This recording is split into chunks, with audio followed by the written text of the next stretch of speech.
Thank you. And Floyd, you have pledge of allegiance.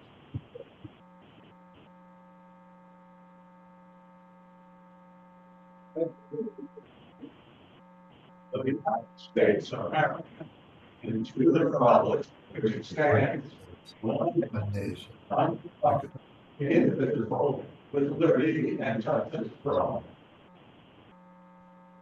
Okay, and while we're working on the live feed, I had the Wi-Fi password in front of me. Here it is.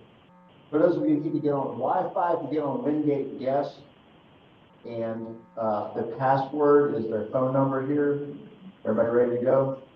It's 304-636-1400.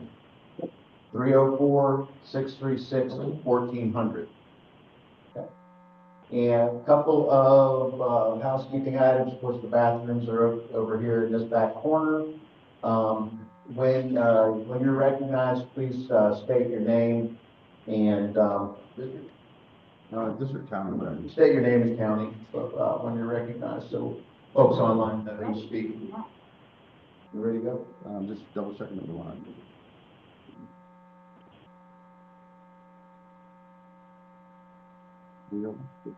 Okay, I'm going to ask our Executive Director, Ryan Frankenberry, to call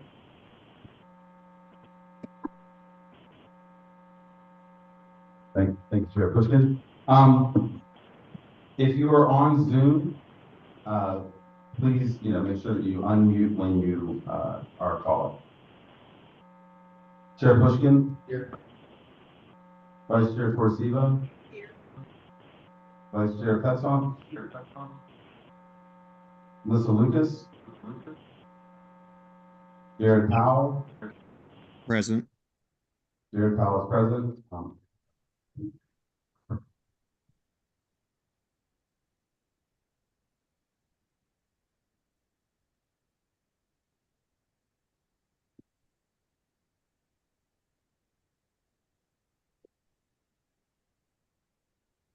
Jared Powell present. Selena Vickers. Present on Zoom. Pam Tucker Klein.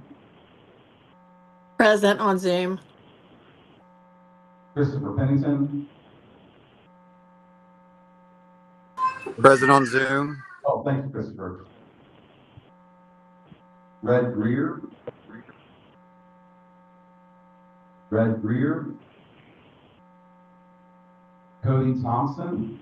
Here. Jenny Craig. Jenny Craig. Christina Baisden. Here by proxy. John Doyle. Here. Nikki Lauer. Nikki Lauer. Cal Carlson. Here. Pam Van Horn. Sean Hornbuckle. Sean Hornbuckle. Mike Wolfel noted that he would not be able to attend. Cindy Lavender Bowe. Cindy Lavender Bowe. Troy Miller. Here via Zoom. Dave Pena. Present. Dottie Berger.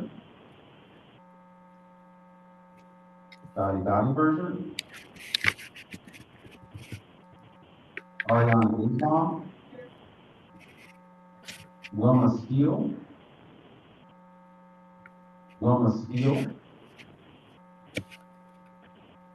Josiah Sorens. Present on Zoom. James Griffin. Present on Zoom.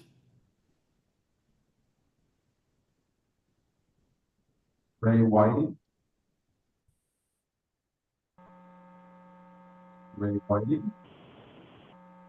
Natalie Klein. Present. Kathy Link.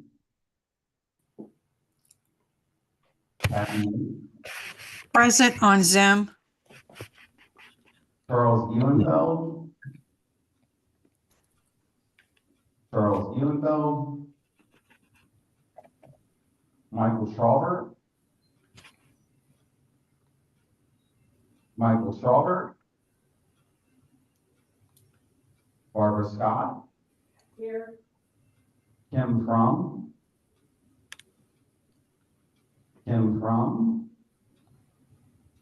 Ronald McCoy, Sonny Oakland, Judah Stevens,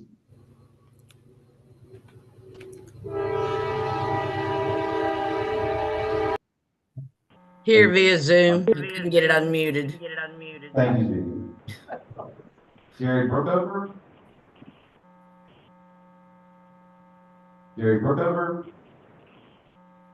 Simon Hargis, Bonnie Proof. I believe Bonnie is joined by phone. Ryan, this is Jerry Brookover. I'm here. Thank you, Jerry.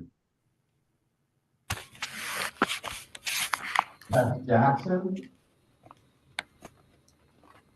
I'm here via Zoom. Ben Barton, Here via Zoom. Floyd Sayre, Stephanie Heck,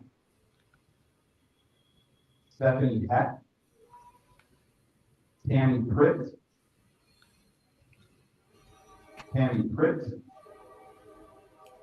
Tim Bias,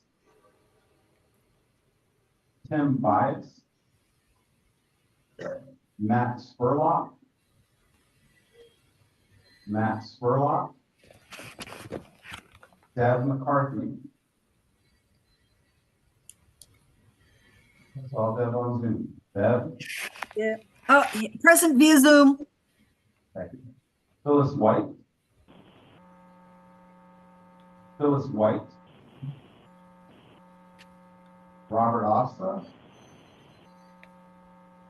Robert Ofsa, Marcus Wilkes, Present on Zoom.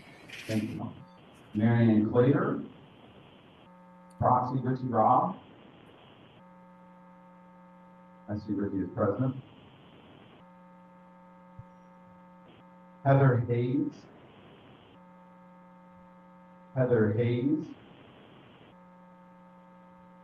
Vera Matthias, we received notification he's not able to be here today. Farron Williamson, Present on Zoom. Amanda Eastep Burton, Here. Amanda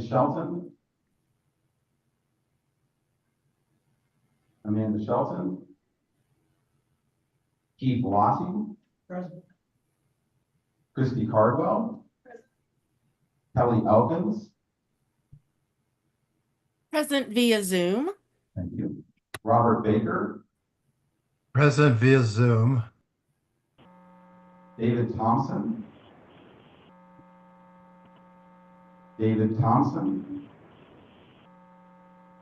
Diane Browning,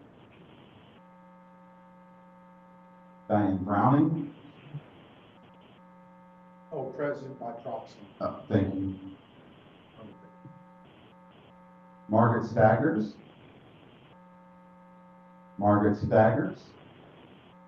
Damie Spencer, Rachel Tompkins,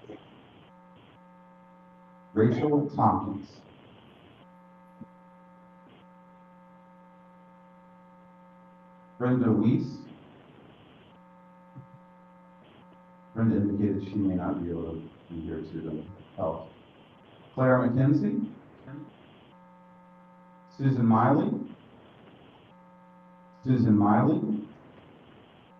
Ryan Deans, Here on Zoom. Bob Stoltz,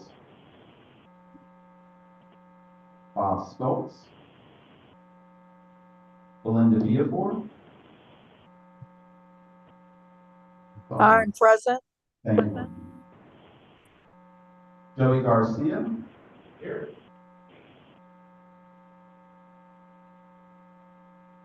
Mark Music. Mark Music. Deanna Armentrout. Candy Sisler. Candy Sisler. Jason Armentrout. Here. Randy Tishnell. Randy Tishnell. Dorothy Kingland. Virginia Sign. Proxy Tammy Offit. Virginia Sign. Here. And Richard Rector. Here. Charlie Streisel. Here. Cheryl Lawrence. Dr. Jacob White. Maria Russo. Maria Russo. Present via Zoom. Ken Collinson. Here on Zoom. Max Halterman. Present via Zoom. Bonnie Brown. Here. Proxy Benjamin Woods. Patty Hamilton. I'm here. Hi, everyone. Richie Robb.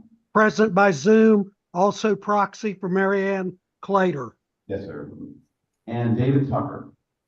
Tucker on Zoom. Thank you. And we also had, I noticed Susan Miley has logged on. Susan, are you present?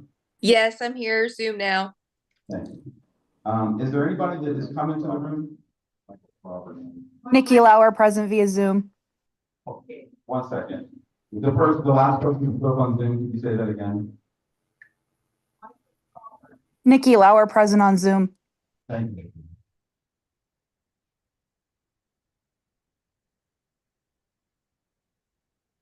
Mr. Chair, we have a forum. I will count up the attendance.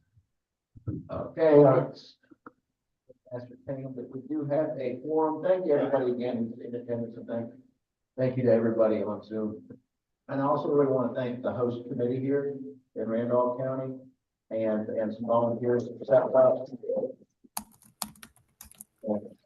Thank you, Nick and Mandy and Raymond over here at this table. Let's give them another round of applause. At this point, I would like to recognize the chair of the Randolph County Democratic Executive Committee, Cindy Stemple.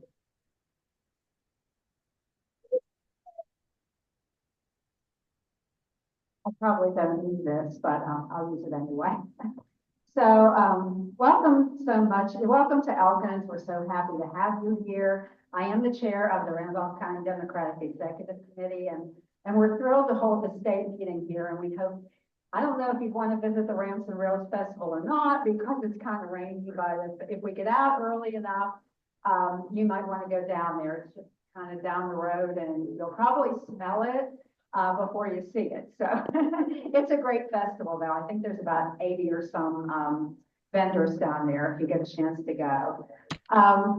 Full disclosure, when Ryan announced the date of this meeting, I was like, no.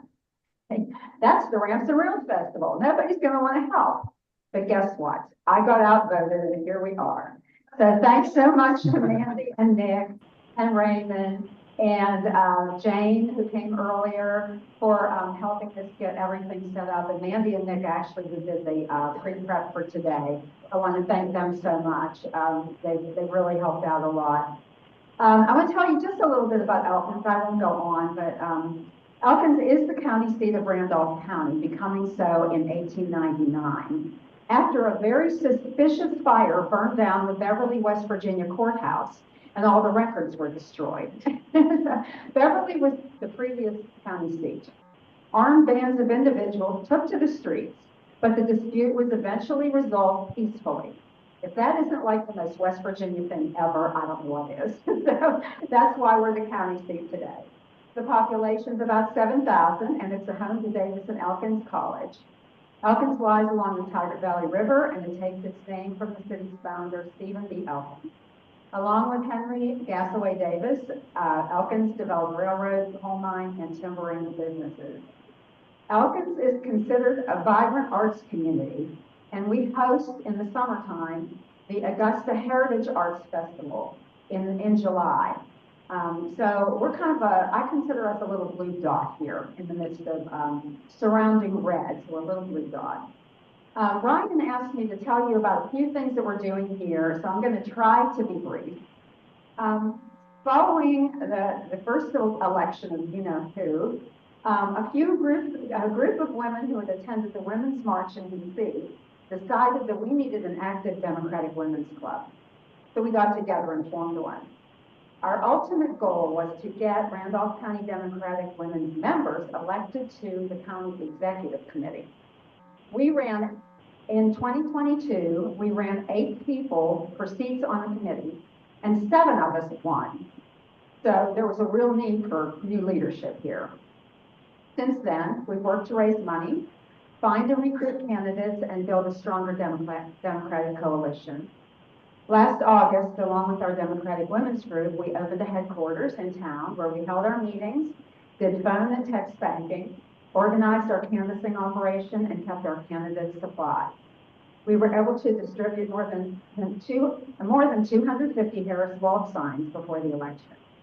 And it was a great place just to come and sit, eat food, and talk. We made bracelets. We did all kinds of fun things.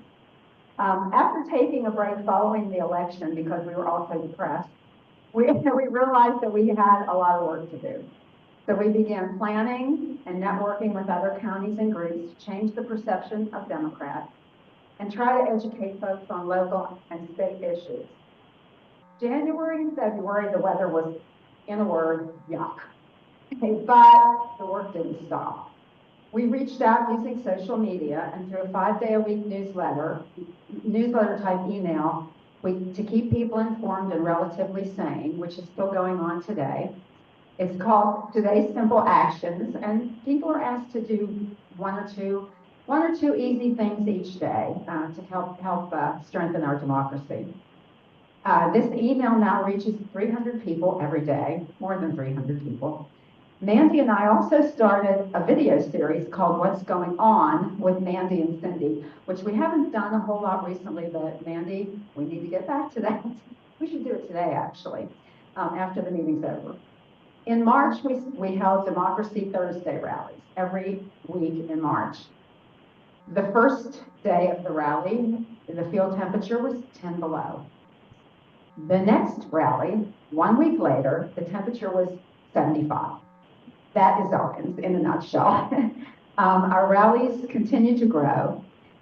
Then on April 5th, we had our Hands Off rally, which drew more than 200 people, including some people from Virginia, from Highland County, Virginia, and Monterey. So coming up, we have planned what is called Democracy Summer. We are in the process of developing a calendar of activities which will take us through the summer months. We're kind of in the process of doing that.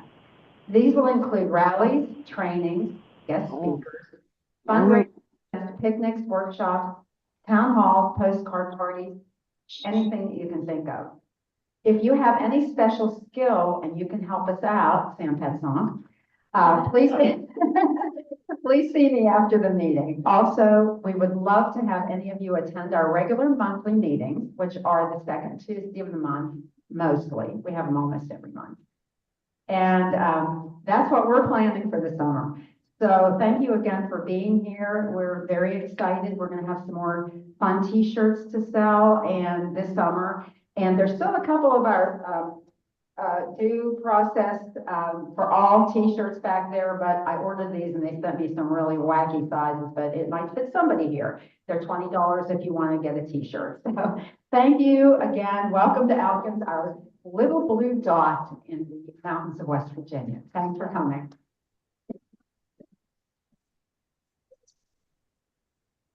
Thank you so much, Chair Stemple and the rest of the Randolph County Executive Committee. How about another round of applause for our host committee? And it's a great opportunity to recognize some of the hard work that's being done by so many of our county committees, but especially to highlight this particular one by getting out on the road and coming here and have a meeting at a different location than Charleston. So appreciate coming here and being able to highlight the work of hard-working county committees like we have here in Randolph County. Okay, and you should have received the minutes in your in the emails that went out prior to the meetings. Everybody received the minutes? Everybody had a chance to review the minutes? Move to accept the minutes as stated. Okay, Vice Chair Torseva has moved to accept the previous minutes. There's a second. Second. Treasurer John Doyle has seconded. Discussion, amendments, all in favor? Aye. Aye. Aye. Aye. Opposed? Minutes are adopted. Thank you very much. We're going to move on to the next order of business, which is the filling of vacancies.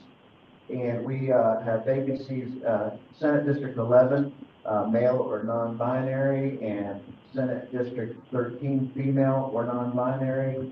Let's see. I'll go ahead and read the rules here. West Virginia State Democratic Executive Committee will conduct elections for State Senate District. Where is it? For State Senate District 11, male or non-binary representative, and State Senate District 13, female or non-binary representatives. Nominations and elections for these positions will be in this order. So 11th, 1st, 13th, 2nd. Requirements. Candidates for State Senate District 11, male or non-binary representative shall be registered Democrat and in the state of registered Democrat in the state of West Virginia and shall reside in one of the following counties in Senate District 11. Barber, Braxton, Pendleton, Pocahontas, Upshur, or Webster. Point out, open the floor for nominations. I recognize Senator Garcia from the 13th Senatorial District. Nominate John Young. Yeah, well, everybody, see, we got a lot of people on Zoom. If you speak, why don't you come up to the front? Thank you, Mr. Chairman. My name is Joey Garcia from Marion County. I would like to nominate for the 11th the 11th Senatorial District seat, Sean Young from Upshur County. Now the appropriate time to say something short about Sean. And so, the thing about Sean, I've known him for several years. He's the president of business management. I'm sorry, I think I screwed that membership, right? Business membership at local 596 of the IBEW in Clarksburg. But he's somebody who's been involved for a long period of time in Democratic politics, trying to make sure that their members, that people in their community know about the importance of getting good labor-focused candidates, and specifically Democrats. And so he would be, I think, a wonderful person to help lead in our executive committee and do good things in his community. For that reason, I nominate. Senator Garcia, are there further nominations? Is there a second to that nomination? Right. Okay, Floyd Sayer seconded, Frank Berry. Further nominations? I entertain a motion to close nominations and to elect by acclamation. All in favor? Aye. Aye. Aye. Aye. Aye. Aye.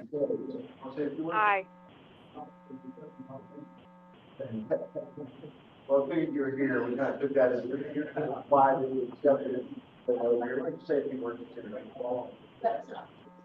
Thanks, everybody. Appreciate it, Joey. I was just going to accept the nomination. Didn't really plan to say anything, but I guess I could say my first memory of politics is coming home for the 2000 presidential election, asking my dad who we were voting for, and I was kind of surprised when he said Gore because all the other kindergartners voted for Bush, and he summed it up to me like Gore wants to give money to the poor and the middle class like us, and Bush wants to give money to the rich.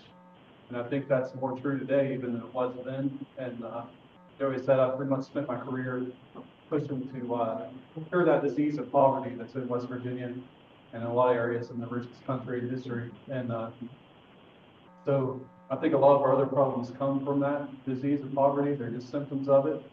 So I'm a full-time union organizer now. I'm an electrician by trade and the president of Local 596 that covers North Central West Virginia for the electricians, including here in Randolph County. So glad you could come here.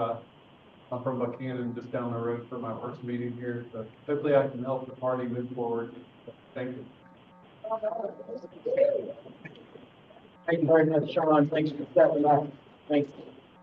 Okay, now, open nominations. The floor is open for nominations for Senate District 13, female or non-binary. Cal, come on up. Sheriff Cal Carlson from Monongalia County.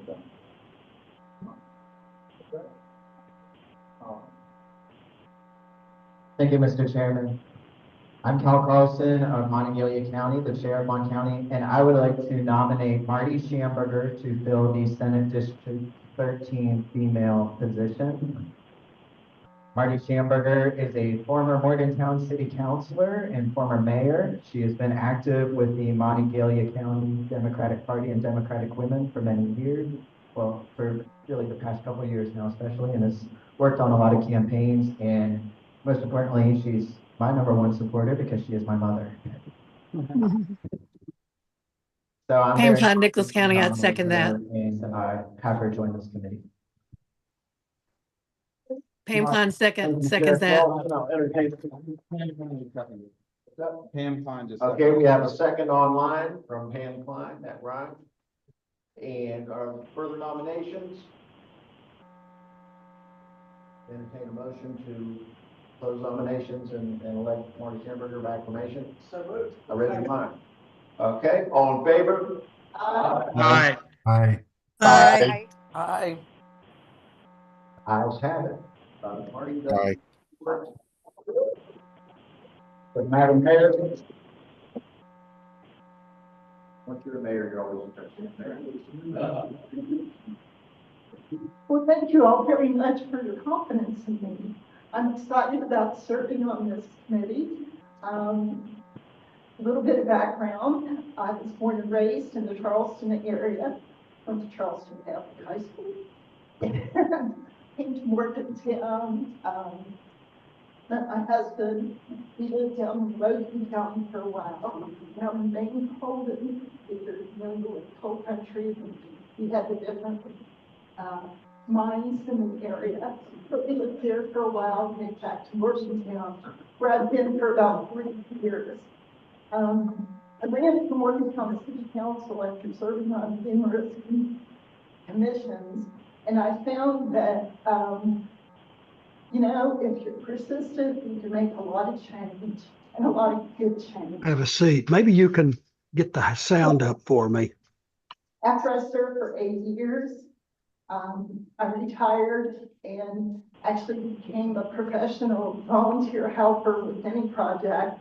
I've worked on campaigns for local people, state delegates, as well as congressional races, and I've enjoyed every bit of it. So again, I thank you for your confidence, and I look forward to working with you. Thank you so much. I'll say it's good to have a fellow Charlestonian on the committee representing Mon County. Thank you so much for stepping up, Madam Mayor. Thank you. All right, we're going to move on to our next order of business, which is new business, correct? Under new business, we have a DNC update. There is a lot to update, a lot going on with the DNC. For that, I will recognize our DNC committee woman, Selena Beggars, who's online. Hello, everybody. I am so sorry that I'm not there with you, especially because I absolutely love ramps and I would love to go to that festival. But I really want to say thanks to Cindy, my friend Cindy Stemple, and to the Randolph County Executive Committee. Thank you so much for hosting the state committee. It's just absolutely wonderful, all the great work that you're doing. As far as a DNC update, there have been, the DNC has been focusing on doing people's town halls. They were launched in March, and they brought in some packed town halls headlined by Democratic leaders into districts of some of the most vulnerable House Republicans in the country. Today, the DNC has hosted 92 town halls across 40 states and territories. Earlier this month, Chair Martin announced the People's Cabinet to leverage policy experts, national and local leaders, and community voices to provide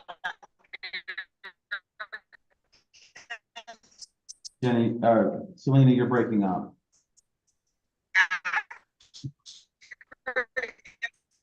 Information about it.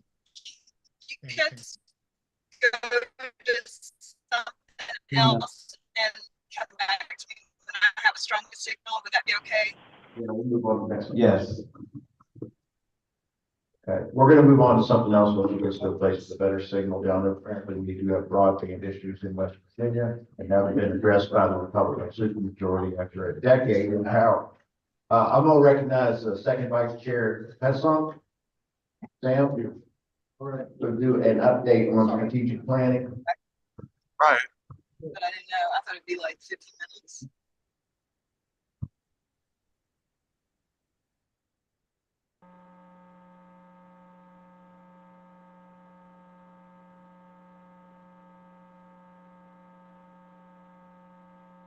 So while this is warming up, many of you are aware, over the last couple of years, we've had some, what we started off as what we call the think tank project. It was really led by some folks in Kanawha County. I don't know if Patty Hamilton's on the phone, but Patty had a lot to do with starting that process. I really want to credit her and some other folks around, Betty Rivard and other people in Kanawha County. And worked with groups around the state to think about what's the structure of the Democratic Party, how do we operate, what do we need to, how do we define our activities, and let's develop, the thinking was, strategic, and what we've come to call a strategic operating plan for the party. And so we had some initial think tank exercises, came up with what we have come to call the 3 C's. What does the Democratic Party do? The 3 C's are candidates, communications, and I call it cash. Patty always argues to call it competence because she says it's about more than cash. So you can call the 3rd C competence or cash, but it has to do with resources, okay? And so we took that knowledge and we've been talking about the 3 C's, trying to say every time we gather, every time we talk as Democrats, talk about all 3 of those. We're here today because we're gathering. We need to celebrate that we have our Senator Joey Garcia with us, a bona fide elected Democrat in the state of West Virginia. Praise the Lord.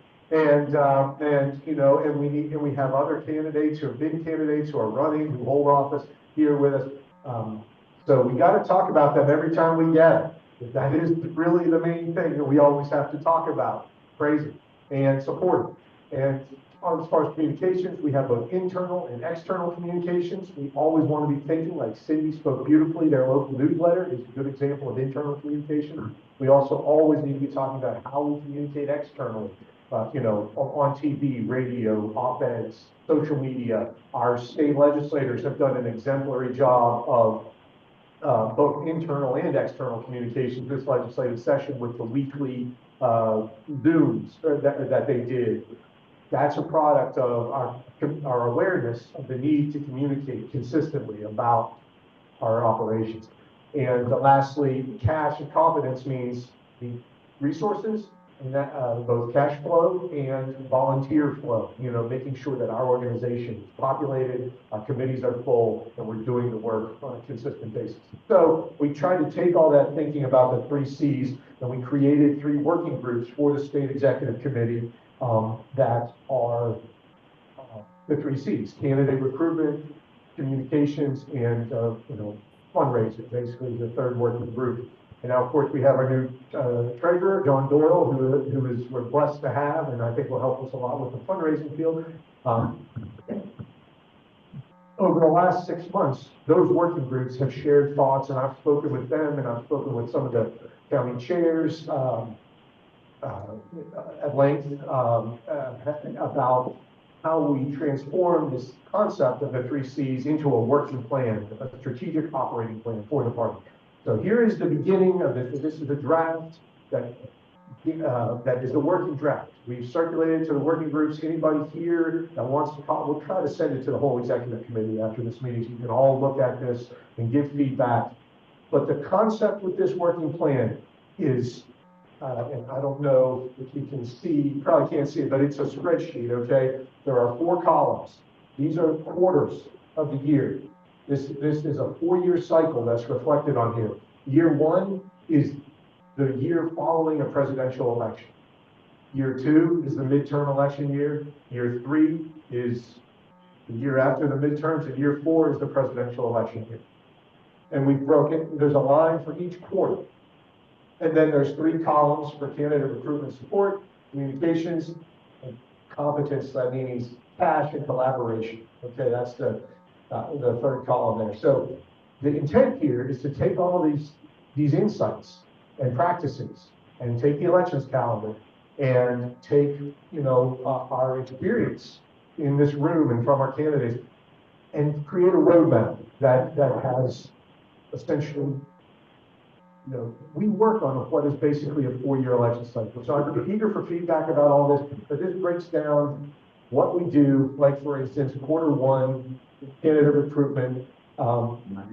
It says here that both the county committees and the state DEC should be doing these legislative luncheons. Okay, Cal Carlson came up with this concept. Really great concept. I think some others, Pam and others, but we can't just recruit candidates. We got to support our candidates. And this concept is showing up at the Capitol, having county committees sponsor a luncheon, be there for the delegates, help them, be a sounding board, lift them up, give them feedback. This is something that we can do in the beginning of an off-year legislative session. Our county committees can be supporting our, because look, I'm going to use an example. Elliott Frick, we got him elected, and that rascal turned tail on us within 6 months. Now, this is the importance of being there at the Capitol with our delegates, helping them feel they've got the wind at their back, you know? So this is something that we can do in the first quarter after the presidential election. We got to be there immediately. And this, I really want to credit Cal and the county committees who saw the need for that. And so as you go, and then also in that candidate recruitment column for the first quarter, it says ensure that our candidates close out their committee reports to the Secretary of State and close their committees if they're not running again. These are things that our big committees, Kanawha County Committee, they know this stuff. They do this stuff. A lot of these ideas came from lengthy conversations with Elaine Harris. Okay, our big committees have this down. Some of our smaller committees have more turnover. This is a roadmap. It's intended to be a roadmap, and it's based on all of our experience. So please provide feedback about it. You can scroll through this. I won't go through it all now. It's a 4-year thing, but I hope that it will reflect our institutional knowledge and serve as a guideline for all of us to be strategic, consistent, cycle over cycle, and win more as a result. So, does anybody have questions for me as what this is? Yes. I'm going to email a link to the State Executive Committee. The working groups have it, but I don't think the whole committee has sent it to it, so we'll send that out. But I guess with the minutes for this meeting, maybe I'll just send an email to the State Executive Committee after this, so you guys can all look at this and feedback. So then also the plan for this is just a presentation of the draft. We will try to adopt this formally at the next State Executive Committee meeting this summer. So please look at it, give feedback. I hope this makes sense. Any other questions about this concept or thoughts about it? Thank you all. We've done a lot of work together to get to this point, so thank you very much. Okay. Thank you very much, Second Vice Chair Petson, for all the hard work you put into that. Next, is Selena ready to go, or should we move on to county chairs? I think, can you guys hear me now? Okay. Well, Yeah, she said she's ready. all right. I'm not waiting for this. Go ahead and try. Okay, we're going to return to the DNC update. Thank you. Okay, sorry about that. I'm gonna leave my video off in case it helps a little bit. So I'm not sure if you heard about the People's Town Hall, so I'm just gonna repeat that. The People's Town Halls were launched in March and brought, they had packed town halls that were headlined by Democratic leaders that were held in districts in some of the most vulnerable House Republican areas in the country. To date, the DNC has hosted 92 town halls across 40 states and territories. Earlier this month, Chair Martin announced the People's Cabinet, to leverage policy experts, national and local leaders, and community voices to provide Americans with accurate information about Donald Trump's agenda. This team will serve as thought leaders for the Democratic ecosystem on effective strategy and tactics in countering the worst of the Republican agenda and offer an alternative Democratic vision. The War Room is going to focus on 4 main pillars: ramping up rapid response, countering misinformation and disinformation, building and navigating the information ecosystem, and putting Republicans on defense. The War Room is going to utilize the DNC communications, research, and mobilization teams to drive a cohesive daily message against the Trump administration and Republicans. As always, the voter file is the DNC tech team's focus going closer going into 2025 and 26. The voter file is the backbone of everything that we know about voters and is constantly being updated by the team and is in coordination with state parties. Chair Martin and the ASDC President Jane Klebb announced a historic agreement between the DNC and the ASDC. ASDC is Association of State Democratic Chairs and Committees. This solidified the DNC's the largest investment into Democratic state parties in history. Under this new state partnership agreement, each state party will receive a baseline of $17,500 a month, which is a $5,000 per month increase. Beyond that, Republican-controlled states will receive an additional investment of $5,000 a month through the DNC's Red State Fund, which puts their total at $22,500 every month. These investments total a monthly transfer of more than $1 million from the DNC to state parties, which will help the Democrats organize everywhere. The DNC is always on the lookout for personal stories. If you have a story that you would like to share, I'm going to, in just a minute, put a submission form in the chat. And Ryan, if you could help everybody have access to this, I'd appreciate it. The next DNC meeting is going to be held in Minneapolis, Minnesota, August 25th through the 27th. At the upcoming meetings, they're going to conduct, regular party business, but it's going to include the election of 75 at-large DNC members and 11 at-large executive committee meetings and the ratification of standing committee appointments. Traditionally, and we spoke about this a little last time, but this is they actually have come out with the specifics of it. Traditionally, the DNC chair submits a slate of 75 at-large DNC members, and basically it's the chair's slate, and the DNC ratifies also the standing committees. This time, to ensure that all DNC members have a voice in the process, the DNC caucuses and the Youth Council are going to meet virtually in July ahead of the meeting to elect DNC at-large member nominees and standing committee member appointments. This initiative to build the chair's nomination appointment slates collaboratively is one really, really important step towards democratizing the DNC. The chair shared in a call that he had with us it was day before yesterday, that he is going to be also working with the Rules and Bylaws Committee on additional reform efforts, including codifying the DNC's tradition of impartiality into the organization's bylaws. The upcoming DNC committee meetings are going to be live streamed on the DNC YouTube channel. Credentials Committee will meet virtually on May the 12th. Rules and Bylaws will meet virtually on May 13th. And the Executive Committee will meet in person on May the 30th in Little Rock, Arkansas, in alignment with the ASDC meeting.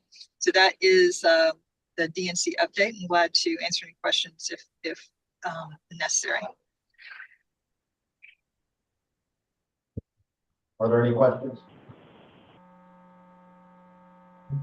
I just want to add a little bit to that, just to point out some of these changes that have been made under our new DNC chair, Ken Martin. They've been called historic, and they are historic, and it's not just the investment. That helps a lot when that is finalized, I believe, in the fall. But also his move to what he's called democratizing the DNC. It is completely unprecedented for a chair like to come in at the DNC level and to give up the power of putting forth a slate. Especially in years when the Democrats have the White House, it's been very top down. Like here, this is who's going to be on the DNC at large. This is going to populate our committees, and that's not what Chair Martin is doing. And I just want to point out that we supported him. He made these promises, and he's keeping his promises, and that's important. And I'm really looking forward to the meeting coming up in August and the meetings leading up to that, where we're able to have a lot more say-so in who the at-large members are and who's representing Democrats on these different committees for the for the inner workings of the DNC. And I was going to mention this in my report later, but I'll go ahead and I think it's an appropriate time now.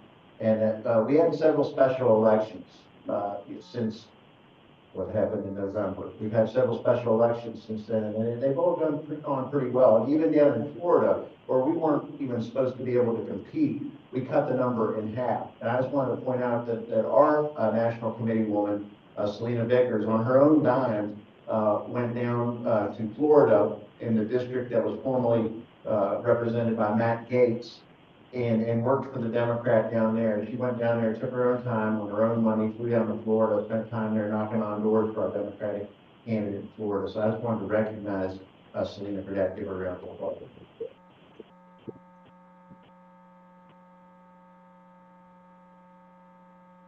Okay, thank you.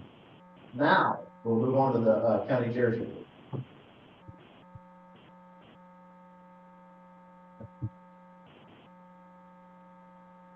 Thank you, Chair Pushkin. Once again, I'm Cal Carlson. I'm Chair of Monongalia County, but also the West Virginia County Chairs Association. Since I stepped into this role at the end of January, I've really hit the ground running. I've gone on a virtual and physical tour of the state, trying to hit as many counties as I can. I've been down to Wyoming County, Taylor County, Berkeley County, Marion, virtually to Tucker, Mercer, went down to Doggett. It's just really inspiring to go around the state, and especially after this election, see rooms of Democrats and, what would be considered these, flyover deep red counties. It's really inspiring, to go to Wyoming County and see 6 individuals there, who are stepping up for their communities. It's really great to go to Taylor County and see 24, almost 30 Democrats. Doddridge County, where there's only 499 registered Democrats and 13 people showed up. Just seeing people gather, seeing the community that's being rebuilt there. And so some of the things with the County Chairs Association right now that we're kind of working on, we have been for quite some time working on a county chairs guide, and we've gotten a lot of that finalized, and there's still some work to do. But I really thank our outgoing secretary, Michael McClintock, and those who have worked with him to form those resources. We still have some areas to firm up, but that's going to be a really great resource, going into next year when our committees will all be up for election again. And then some other projects that we're kind of working on too are like a master social media and communications list, so that we can get all 55 counties, everybody's social media is, all in one place. Our local newspapers, our independent news outlets as well, just so that everybody's got resources, and everybody can be connected. We will also, as I said earlier, we are electing a new secretary, so I really thank Michael McClintock of Tucker County for the work he's done over the past few years as secretary, and also always to our vice chair, Tammy Offit of Berkeley County, for being a really great vice chair and being a really great support. I'd also like to just give a thank you also to Chair Pushkin and Executive Director Frankenberry for allowing me to speak at the rally at the Bad Idea Factory in Charleston. That was a really great rally, well over 1,000 people, and being able to speak about the importance of our county committees and getting involved at the local level. And so I just, I'll end on this and just, encourage you all to, I see many county chairs in here. I see many of you who are really involved in your county committees. let's continue to get involved with them. Let's really build up our county committees. And not just doing that, but also showing up at the local level. Show up to your county commission meetings, show up to your city council meetings, show up to your school board meetings. There's a lot of that going on. I know I got bogged down with legislative session watching it, but I think also relaying that on the local level and reminding people, the impact that, not just at the federal, but also at the state level, what that has on our local communities, and encouraging people, because when you start showing up to those, our county commissioners, our city council, they take notice and they start, taking action. And I also encourage you all to run for those positions as well. So if you have any questions or anything, feel free to contact me at any time. And I look forward to continuing the work. Thank you very much, Carlson. Any questions about organizing the county committees? Floyd, did you have a question? Yeah, I had a question on what the Democratic Party at the national and the state level is doing. I'm a fan of history. Those who don't know history are doomed to repeat it. West Virginia went from being 80% Democrat to now 70% Republican. Why is that? Has anybody addressed why? My opinion is, remember it started with Bill Clinton and NAFTA in Captain, World Free Trade, and as Ross Perot said, you're going to hear that giant sucking sound. That was after NAFTA. After CAFTA, or after Central American Free Trade and World Free Trade, that sound got deafened. And I knew loyal Democrats who were union members who either weren't voting independent, or were voting Republican. The Republicans have figured that out. They beat us over the head with it before the election, and after the election, they're beating us over the head with it every day. Is there any way we can address all of those Democrats that we lost because of those issues? Maybe address those issues, or at least not put those issues on the tip of the Democratic spirit, because if you do, you might be on the moral and ethical high road. But when it comes election time, especially in West Virginia, it's going to lead over a political cliff, and it just did. Thank you. Well, I appreciate your statement, and I agree. There's a whole lot of reasons why there's been this shift. And it's not just a West Virginia issue. There's a shift in rural America. If you look at the electoral maps nationwide and see all the red parts are rural areas and all the blue parts are the population centers. There is this, more so than anything else, there's this rural-urban divide, and we have a very rural state. And it's something that we do need to address. However, I am optimistic now with the leadership that we have at the DNC. They're going to be more focused on rural type issues. And it shows just like the commitment they've made. They're going to give red states more of an allowance going forward, starting this fall. They're more focused on that. Chair Martin came up through labor. A lot of us did. And if you look at who's left here in West Virginia, and we're going to get to the legislative update here in a second, every single one of us is still there as 100% pro-union voting records. Every single one of us. There are no more non-labor Democrats in office. We're all pro-labor. None of us have turned our back on working people in West Virginia. And you're right. What we should be talking about is what people talk about around the kitchen table. What's affecting people's day-to-day lives. And that's really what's been our focus during the legislative session as far as the Democrats go. We'll bring that up here in a second. But it's hard to, I've said it a million times, it's hard to be louder than all the noise on Fox TV, on Fox News, and on right-wing radio and all that stuff. They have a lot of money behind them, and they've been messaging this thing for a long time, a lot longer than 10. I mean, it started back prior to 2000. It started in the late 90s with this shift in messaging that the Republicans have done and done very effectively. And we've got to continue to push back on it every way we can. But I wanted to move into candidate recruitment. And is that not too early at all to be looking into candidate recruitment? And it feeds right off of the last presentation we had on county committees, because most effective candidate recruitment is going to be done at the county level, at the local level. You know who the best candidates are going to be in your area, and what's Mason County. We've already had somebody step up and pre-file in Mason County where we didn't have anybody running for that seat before. Which district is it? 17? I think 17. I believe it's 17th House District. We already have somebody pre-file. If you look at the Secretary of State's website, we have had a lot more Democrats pre-file at this point in the game than we did 2 years ago. We do have momentum. There's a lot of people who are ticked off of what's going on in Washington, ticked off of what's going on at the Capitol in Charleston, and there are people stepping up, more and more people stepping up to run. We have to continue this effort, and Ryan's going to be doing you have that presentation there. Ryan's going to be talking about it here a little bit, how we're setting up to better communicate with each other on the candidate recruitment effort. And Barb, you have a question? Yes, I do. As we were talking about. Hold on a second. We got people on the line. They can't hear you on the phone. I'm sorry. Just state your name. Barbara Scott, Second Senate District, Marshall County, and I'm Marshall County Chair. As a county chair, I have a question, and we all do. We all read ahead of time what Chair Martin said about sending more money into the states to help us actually recruit candidates and get them elected.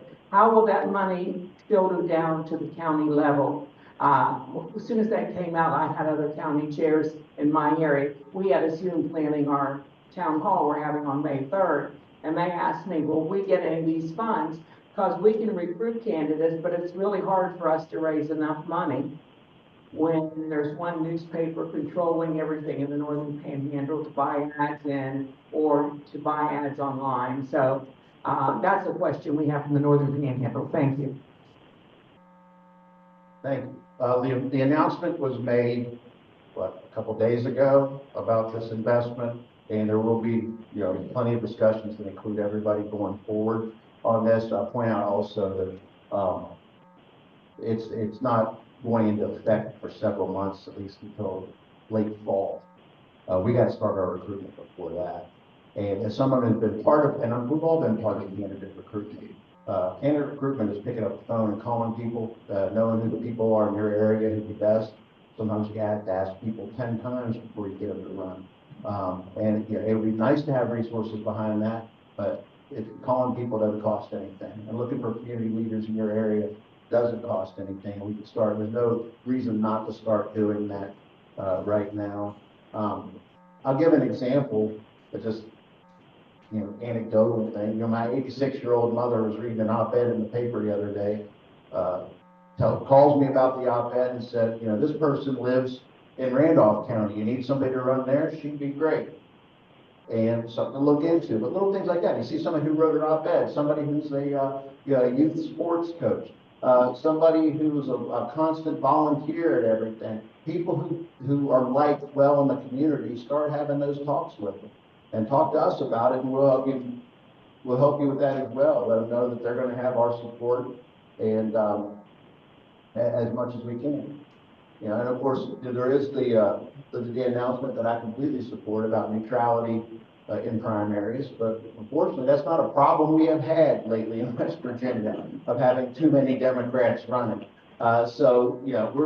It's like I said, I can't stress this enough. This is what we all need to be focused on here. Our county chairs, our committee members, everybody. And there's going to be work with the House caucus and the Senate caucus, half of which is here today, the Senate caucus. And I'm going to call Joey up here in a second, and so that's going to be part of the update from the legislature as well. The House caucus and Senate caucus is committed to working with us on recruiting great candidates for state legislature. Everybody has races in their counties. Some have municipal races. We've got to recruit from top to bottom. The goal is always to fill the ballot, top to bottom. That's the goal. It's very hard to reach that goal 100%, but that's got to be the goal. So we will be there with you every step of the way to try to help you do that, but we really need you. I don't know who's the best candidate in Mineral County. I don't know who the best candidates in Jefferson County are. We need to work with you at the local level to identify those folks and get them on the ballot. But the good news is we're way ahead of the game right now than we were 2 years ago. And I think it's because of all the momentum behind all the rallies and town halls and everything that's been going on across the state. Those are recruitment tools, and we've been using those as recruitment tools. And first of all, if you're planning on running for office, any office in 26, raise your hand. Got a hand up back there, got a hand over here, got a hand over here. Great, give them a round of applause.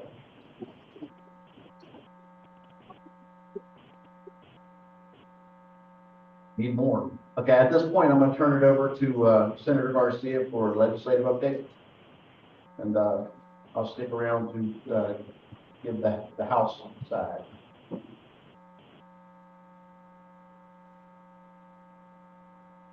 Thank you, Mr. Chairman. Good day. My name is Joey Garcia, and I'm really proud to be here with everyone, and so proud of the engagement, proud of people paying attention, especially the last couple of months.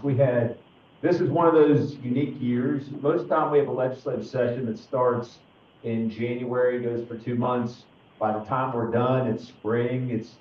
You're feeling good about everything. This year it got pushed back a little bit, and in a lot of ways, we started to see what was happening with the Trump administration, a lot of the scary policies and things that went out. And then we came into the legislative session, and in the Senate, it was myself and Mike Wolfel from Cabell County. And it's pretty daunting to have 34 senators and to be among 2, and we sit right down in the front. And on so many issues out of the gate, it was amazing to come to a committee meeting really the first week and see that immunizations, like destroying our childhood immunization laws, that was the #1 priority. And then the weeks that followed, we had about every terrible issue you could possibly think of. I mean, it was like throwing a dart at a dartboard, and it's like, okay, we're going to do that, we're going to do that, we're going to do that.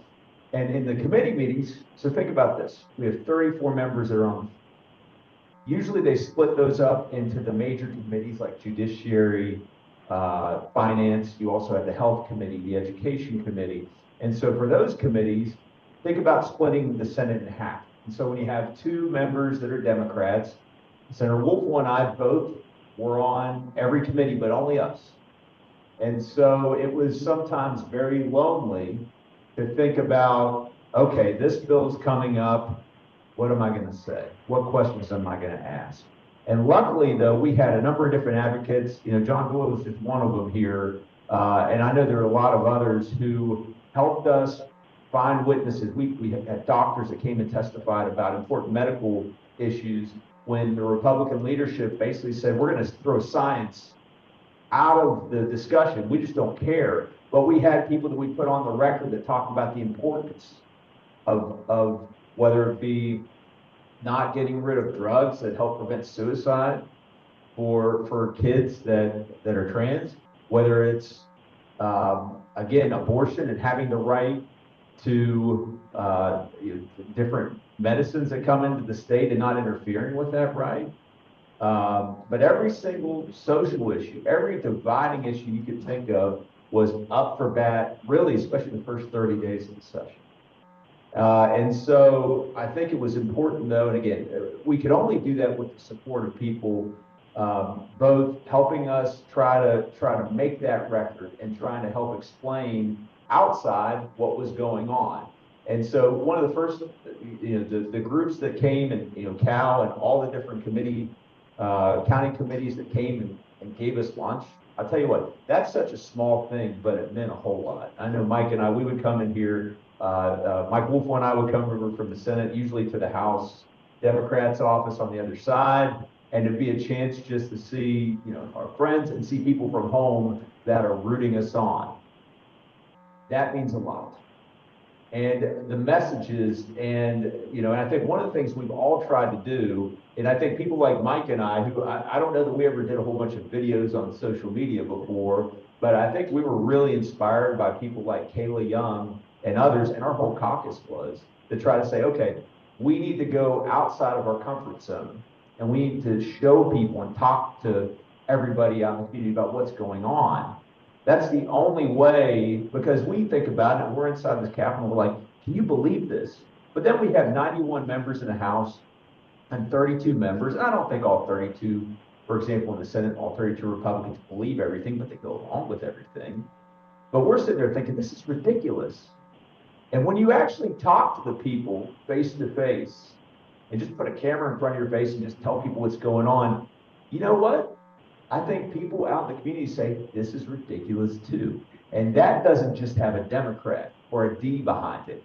I had a guy when I was rolling up to the Capitol every day and coming through, And he stopped me one day in security. He said, sir, I appreciate what you're doing. I appreciate you standing up to this ridiculousness. Oh, by the way, I'm a Republican. It's not just, we're a small group right now as far as the people that are activated and initiated, but that's one of the things we really have to work on.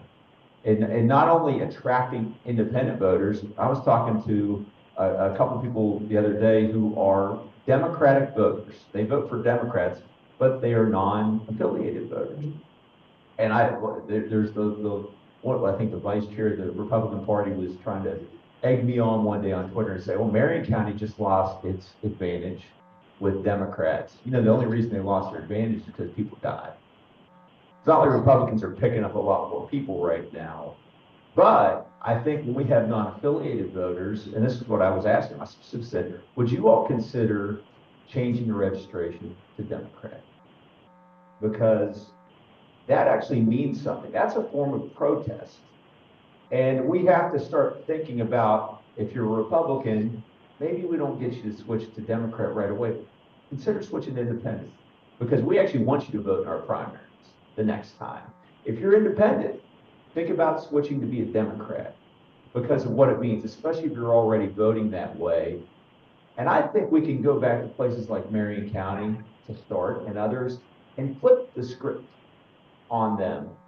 And we'll have a news story about, you know what, Democrats actually have the advantage in a county like that. Those are the things that we should be striving for, but part of that's the education. I think that's what we try to do. So getting back a little bit into, I don't want to get too much into the specifics, because I think most of what you've seen, it was a bad idea factory, and Mike has really coined that term. The rally we had the week before was incredible to see how many people cared.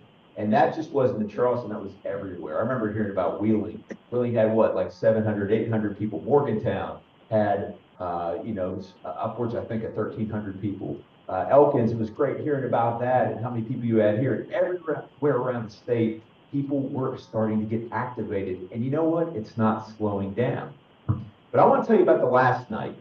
That's kind of what I wanted to get into, a little story about how things ended. Because it was altogether dark, but I think there's a bright side at the other end of it. So there was a bill, and it took a while for it to get through, but it related to diversity, equity, and inclusion.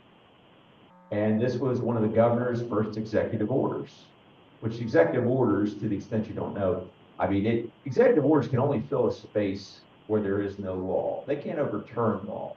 And so a lot of what Governor Morrissey's done, including with immunizations, he's done some stuff that is contrary to law and it's illegal. That needs to be challenged, and I think it will be challenged.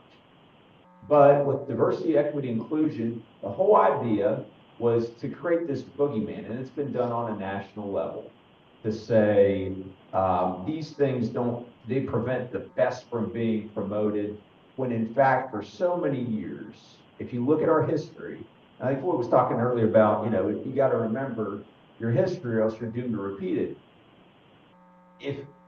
If you have situations where women didn't have the right to vote to the 1920s, where Black Americans did not have really the right to vote until the 1960s, and all along the way, whether it's veterans or people with disabilities, or ethnic groups, and certainly people with different sexual orientation and identity, all those things, there have been discrimination along the way. And to just say right now that we are an equal society, or as I heard really it inferred on the Senate floor during our debate on this bill, that racism is over, sexism is over. That's just not true. Did they ask me what? Yeah, you got that from a bunch of older white men who made those statements. And I had a lady recently that I was talking with, the Black lady that I was explaining to her what had happened. I explained that speech was made. And she said, well, I have a Black church. I'd like him to come up because we didn't know about that. We didn't know racism was over. So, and she said, I want you to invite him. I said, oh, we'll see if he takes that invitation. So getting back to, but I think so the whole point of this is just such a divisive thing that that was put out there, and we're wondering what's so bad about these individual words, diversity, equity, and inclusion. This should be what we strive for every day. Not to give somebody a chance that they otherwise wouldn't, but just to give them the chance that they should and make sure that opportunity is there for everybody. Let's, if we talk about these things right, this stuff isn't that hard. It really isn't that hard. And I think most people get it. So the very final night, so I want to talk a little bit about what a filibuster is. Because everybody saw Cory Booker, and it was amazing to see him go for over 25 hours, I believe, and take over for Strom Thurmond's record and talk about, he could talk about anything. He could read about he could read letters, he could go through the phone book, he could do that type of filibuster in the state Senate. It's a little bit different in the West Virginia legislature. We have a 60-day session. You can only talk about things related to a bill. You can't get off topic, really. And there's no cloture vote. So if you know about the United States Senate, you have to get on some type of votes to 60 votes. And the idea of a filibuster really is you just don't get to that vote threshold.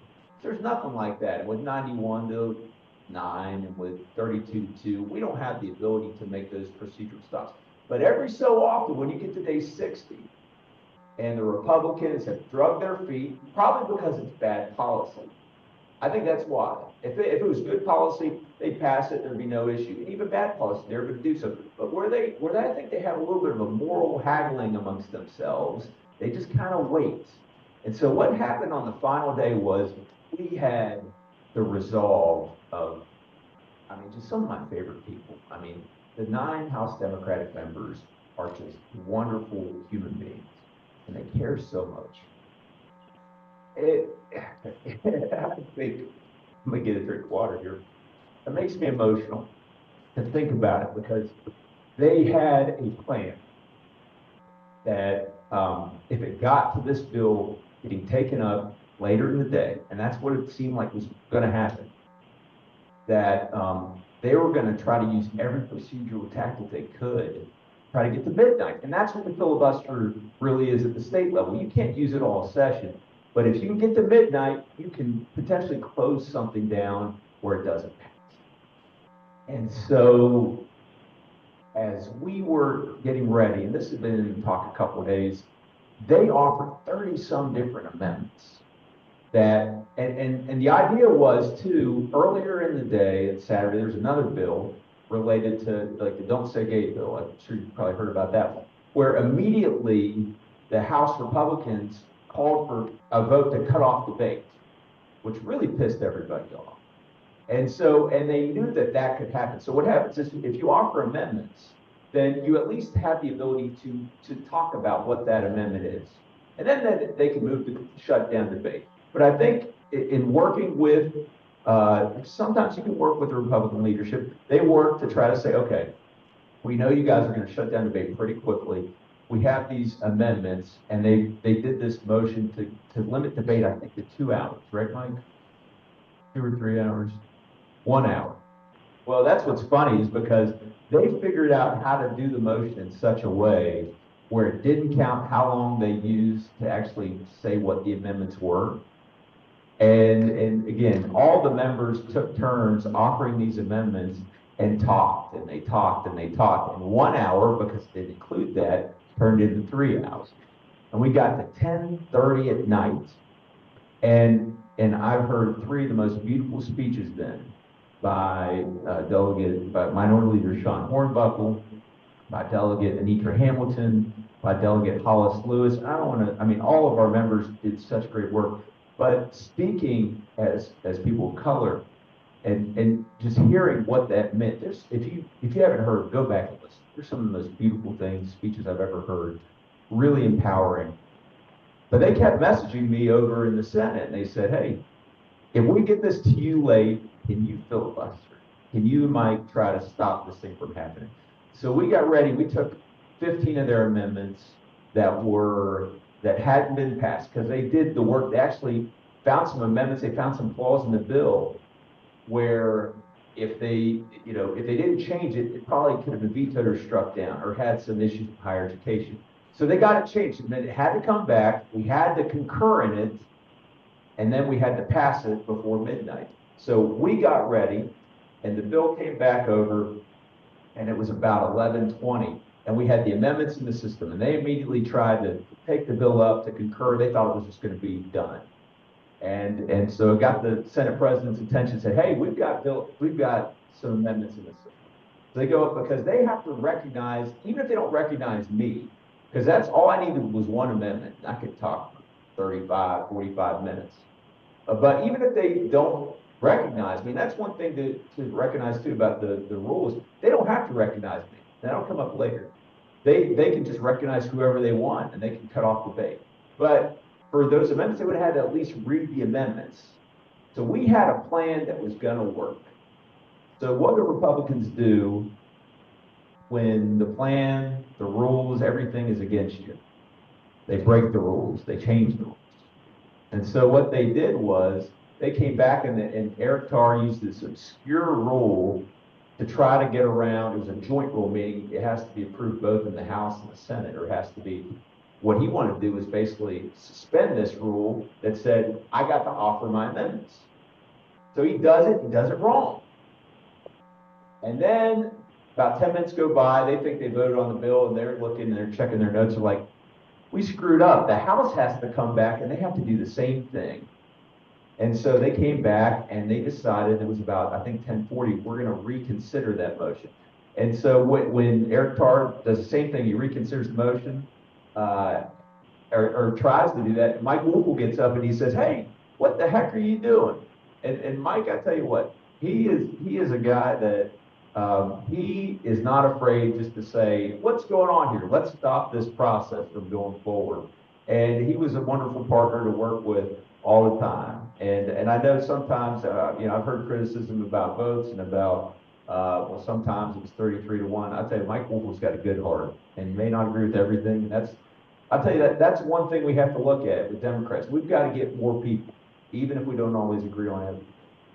So getting back to it, I know I'm probably taking a long time. You guys, okay, I'm still good.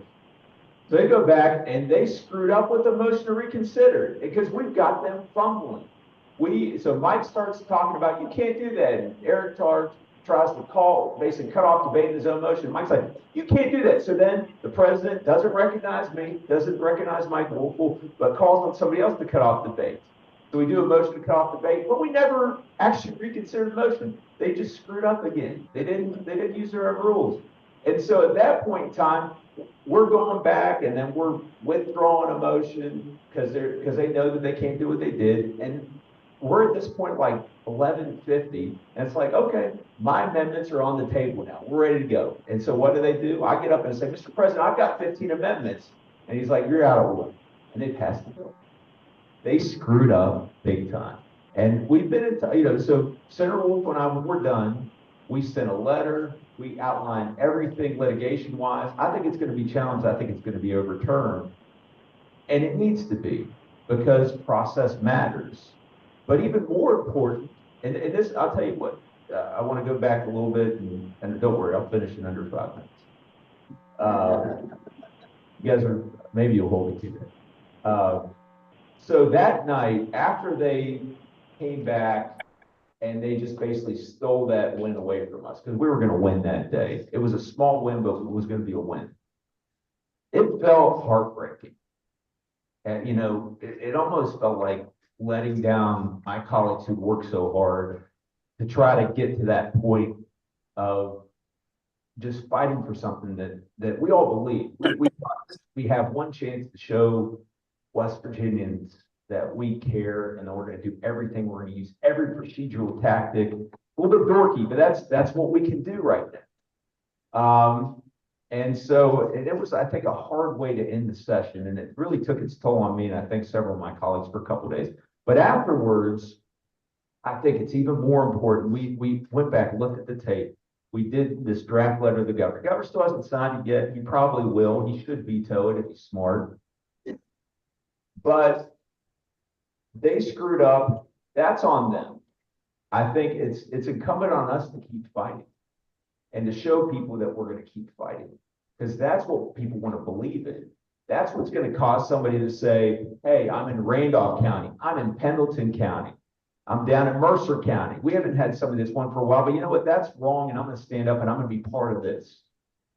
We have such a wonderful group of people on the inside, but that can only happen with the support of you all and the people who are paying attention right now. And we've got to grow that. We have to grow that, and when we do, it's going to be beautiful when we pick up a couple seats here, a couple seats there, because if we can do what we've done with 9 and 2, imagine what we can do with more.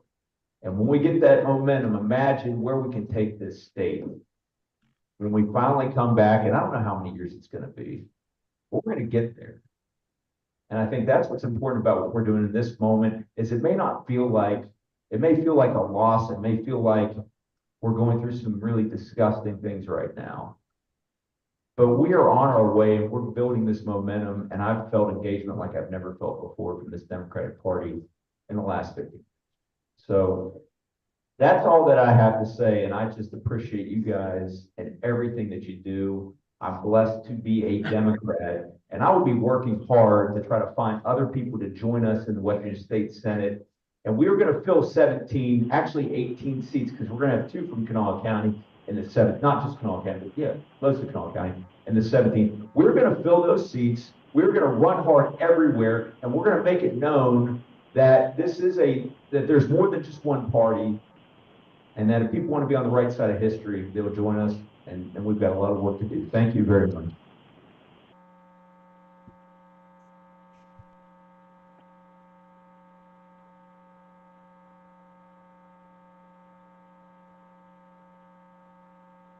Thank you so much, Senator Garcia. Deserves every bit of that standing ovation especially for those the last half hour of the session, which if anyone was following along at home, it was hard to follow. It's hard to follow something when they have to break so many rules to pass a piece of legislation.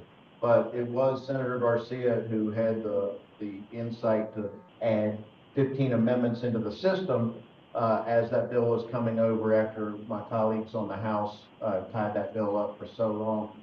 And I'll just say this about that. The sad part about this is, why is that such a priority for them? A bill to end diversity, equity, and inclusion. That was their top priority. That's what they wanted to waste the last several hours of the legislative session on. So they ended the session the same way they began it, by passing an illegal motion. I'll say it again. They ended the session the same way they started this session, which was the worst session in the history of West Virginia. They ended the session by passing an illegal motion. They shouldn't have been able to vote on it because they didn't take up the amendments in the system. They tried to suspend a joint rule, which means the House has to suspend that rule. They failed to do that. And if the governor signs it, someone's going to have a really good case on their hands. Whoever has standing in that, and a whole lot of folks who do, and takes that to court because they passed an illegal motion, just like they did on the first day of the session when they created a vacancy. You can say what you want about it, but they illegally created a vacancy through a simple majority vote of a resolution. That's not constitutional. There are ways to create vacancies in the state legislature, but you cannot do so by simply passing a resolution, and that's also going to court. So we can talk about that here in a second as well. But I said before, and I'm not the only one that says this, that was the worst legislative session that I can remember. And it's not just Democrats that are saying that. The Senate Judiciary Chair, I think he shares our sentiment on that. So it was the worst session ever. Mike Stewart, he's going to soon be joining Robert Kennedy Jr. at the Department of Health and Human Services, I believe, but he agrees it was the worst session in history. The State Chamber of Commerce has called it the worst session in history. The head of Citizens Against Lawsuit Abuse, Kayla, not exactly a friend of Democrats, that's probably spent a lot of money to keep Joey out of office over the years. They said it was the worst session for different reasons. But they said it was the worst session. The Manufacturers Association have called it the worst session. And it's because the focus from the governor and from the Republican supermajority, the focus has been on these culture war issues that people are finally starting to realize don't do them any good at all. I mentioned to Floyd earlier, we talk about kitchen table issues. It doesn't create any jobs to pass bills that are based on divisiveness and hatred and fear. It doesn't create jobs. That costs us jobs. A lot of these corporations and companies that want to open up, even small businesses that want to open up shop here in West Virginia, they want to be in a welcoming state. They don't want to be in a state whose governor's top priority is spreading racism, fear, homophobia, transphobia, all this garbage that doesn't do anything for anybody except help get Republicans elected, and that is the only point of it. But that seemed to be their top priority. Let's talk about some of the governor's priorities for this session. What happened? One of his top priorities was gutting childhood immunization laws. West Virginia leads the country in childhood immunization laws. We haven't had measles outbreaks here like they've had in other states. And in the midst of measles outbreaks in neighboring states, in Kentucky, in Maryland, we've heard 2 children have died in Texas recently. What's the governor's top priority starting off the session? Weakening childhood immunization laws. That bill didn't pass, largely in part to the hard work of folks like Joey Garcia and the rest of my Democratic colleagues in the West Virginia legislature. That bill did not pass. Another one of his top priorities, something that nobody talks about around the kitchen table because most people don't even understand it nor care to, is repealing certificate of need requirements in the healthcare industry. That was a top priority of the governor and some folks in his cabinet who stand to make a little bit of money in places like Elkins even, to remove this certificate of need requirement to bring in out-of-state healthcare providers is what it would wind up doing. That bill died in committee. I will take a little bit of credit for that because I was on that committee in Paul bill. When you do that particular bill, and it made it that much better because I knew it was a top priority of Governor Morrissey, and he and his one of his cabinet members in particular had a little bit of skin in the game. And that bill died early in the session. What were top priorities of the governor? This bill to end diversity, equity, and inclusion. Another bill that did pass, unfortunately, to remove civil service protections for state workers, people who are non-political or simply doing their job in state government. They shouldn't be at the will and the pleasure of the executive branch or their department heads. They remove civil service protections for our state workers. Another priority that unfortunately did pass, this microgrid bill, which takes away any kind of local control from the counties and municipalities, how to regulate these folks that sometimes aren't the best neighbors. They're big and they're noisy, they take up a lot of power, and they don't employ a lot of people. And they could cause your rates to go up. West Virginia already pays some of the highest utility rates in the country. That was a top priority of Governor Morrissey that did get through. Some of the top priorities of the legislature of the House that did not get through. One in particular that was really bad. There's absolutely no need for it. A trigger law that said when Congress reduces the reimbursement rates for the Medicaid expansion population, that would automatically trigger an effect in West Virginia that would kick nearly 170,000 West Virginians off of Medicaid. That bill made it to the floor. They had to pull it back because they realized how stupid they were in pushing this bill that they didn't even need to push. Another bill that I've found to be the most disgusting was to roll back the statute of limitations, shorten the statute of limitations for people who've been accused of the worst crimes against children. The worst possible crimes you could think of, to say that these victims who sometimes take years of therapy and years of counseling to come to grips with this, to go to court.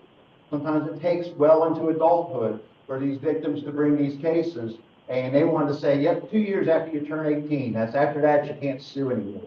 That's who they're fighting to protect. That's who they were fighting to protect. And luckily that bill, after we had press conferences on it, put out press releases on it, drew all sorts of attention to it, drew enough attention to it that the Speaker of the House came running across the hall into the minority office to break up a press conference because he didn't like what we were saying, because we were telling the truth about his bill, about the Judiciary Chair's bill, about the Speaker Pro Tem's bill. The House leadership put their names on this disgusting piece of legislation. That's what they're prioritizing. Not fixing PEIA, what we should be up there doing, not addressing the foster care crisis in this state, not doing anything to make child care more accessible so young couples can get back to work. They weren't doing what's needed. They were simply doing what they want to do, what they think is going to score political points. But I'll tell you what, it's not working anymore. And people are fired up across the state. And that's what's going to help us to organize and to recruit better candidates and to get Joey some help in the Senate and get us some help in the House and put better candidates on the ballot, up and down the ballot, better than they have, and start winning based on merit, not simply after having what letter you have after your name. So I know that we, during this session, I'm going way off my notes here, I apologize. This was, I think Joey would agree, it's the most unified I've seen. I know there's just a few of us up there, but we've never worked so well together. House and Senate, all of the members, we are working very well together. Our communications plan between the state party and the caucuses worked very well, seamlessly, in fact.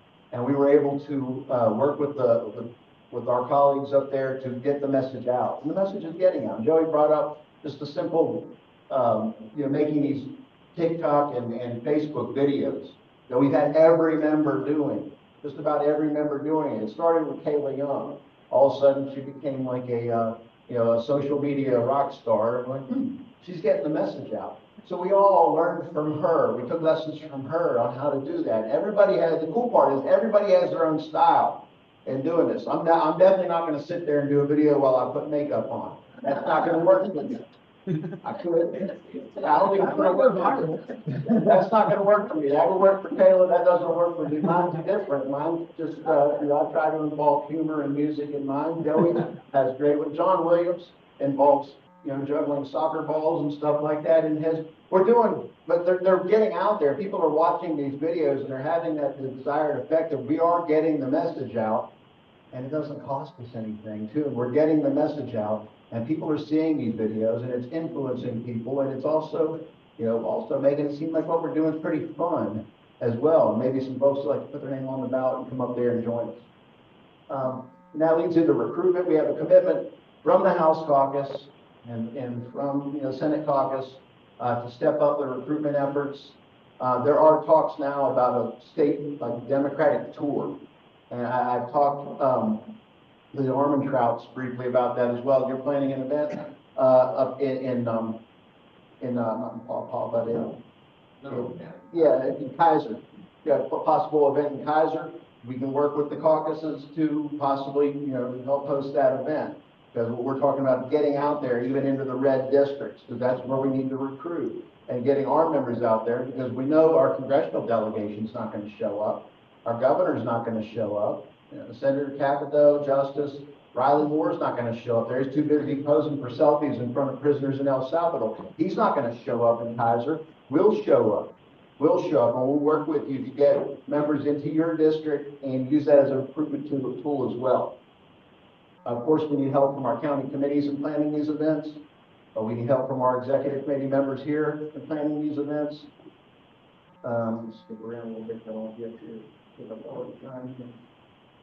I think everybody can feel the shift in the momentum nationwide, and even here in West Virginia. When we put on a rally down in Charleston, and you get about 1,500 people, but more importantly, you put on a rally in your neck of the woods, and you're getting hundreds of people, in some places over 1,000. But large groups in small, in Clarksburg, West Virginia, all of a sudden we have pop-up rallies in front of the courthouse. It's happening all over the country. It's happening all over the state. The best photo I saw, I believe, from April 5th, which was another National Day of Protest day that we held our rally at the Bad Idea Factory, was of a lone protester, an old woman in Columbia, Kentucky, sitting at an intersection with a sign by herself. Now, that's the best protest in the country right there. One woman in Columbia, I'm not sure where Columbia, Kentucky is. It's fairly rural, and she was sitting there at an intersection by herself, holding a sign, staging a protest in Columbia, Kentucky. But that's the type of thing that's happening across the country. There was a town hall that was held by several of our county committees in Congressional District 1, in the Southern District in West Virginia. Fayette County, Mercer County, Nicholas County, they got together and held a town hall down in Beckley. Did anybody see the the videos or the pictures from the town hall in Beckley. Sam emceed the event. It was quite a turnout. We had, I mean, there was not, the only empty seats in the House were the ones that we saved for Senator Capito, Senator Justice, and Senator, Congresswoman Carol Miller. Those were the only empty seats in the House. And it was a great event. And everybody stayed for the, it went on for hours. And everybody got to get up and say their piece, and everybody stayed because people are fired up. Of course, there's been special elections. We've seen the momentum there, whether it's the big win in Wisconsin or even decreasing the gap in some of these deep red districts in Florida. You know, that could happen here once we're able to get folks to the polls. The momentum is definitely shifting in our favor. We got great people at the top, on the DNC level, folks that we've been working with for quite some time. And we have a good relationship with our new chair, Ken Martin, who's somebody who I've supported as soon as he put his name in the hat. And also at the Association of State Democratic Committees with Chair Kleb from Nebraska, who was actually, she was the keynote speaker at the Federation Conference in Charleston last summer, right?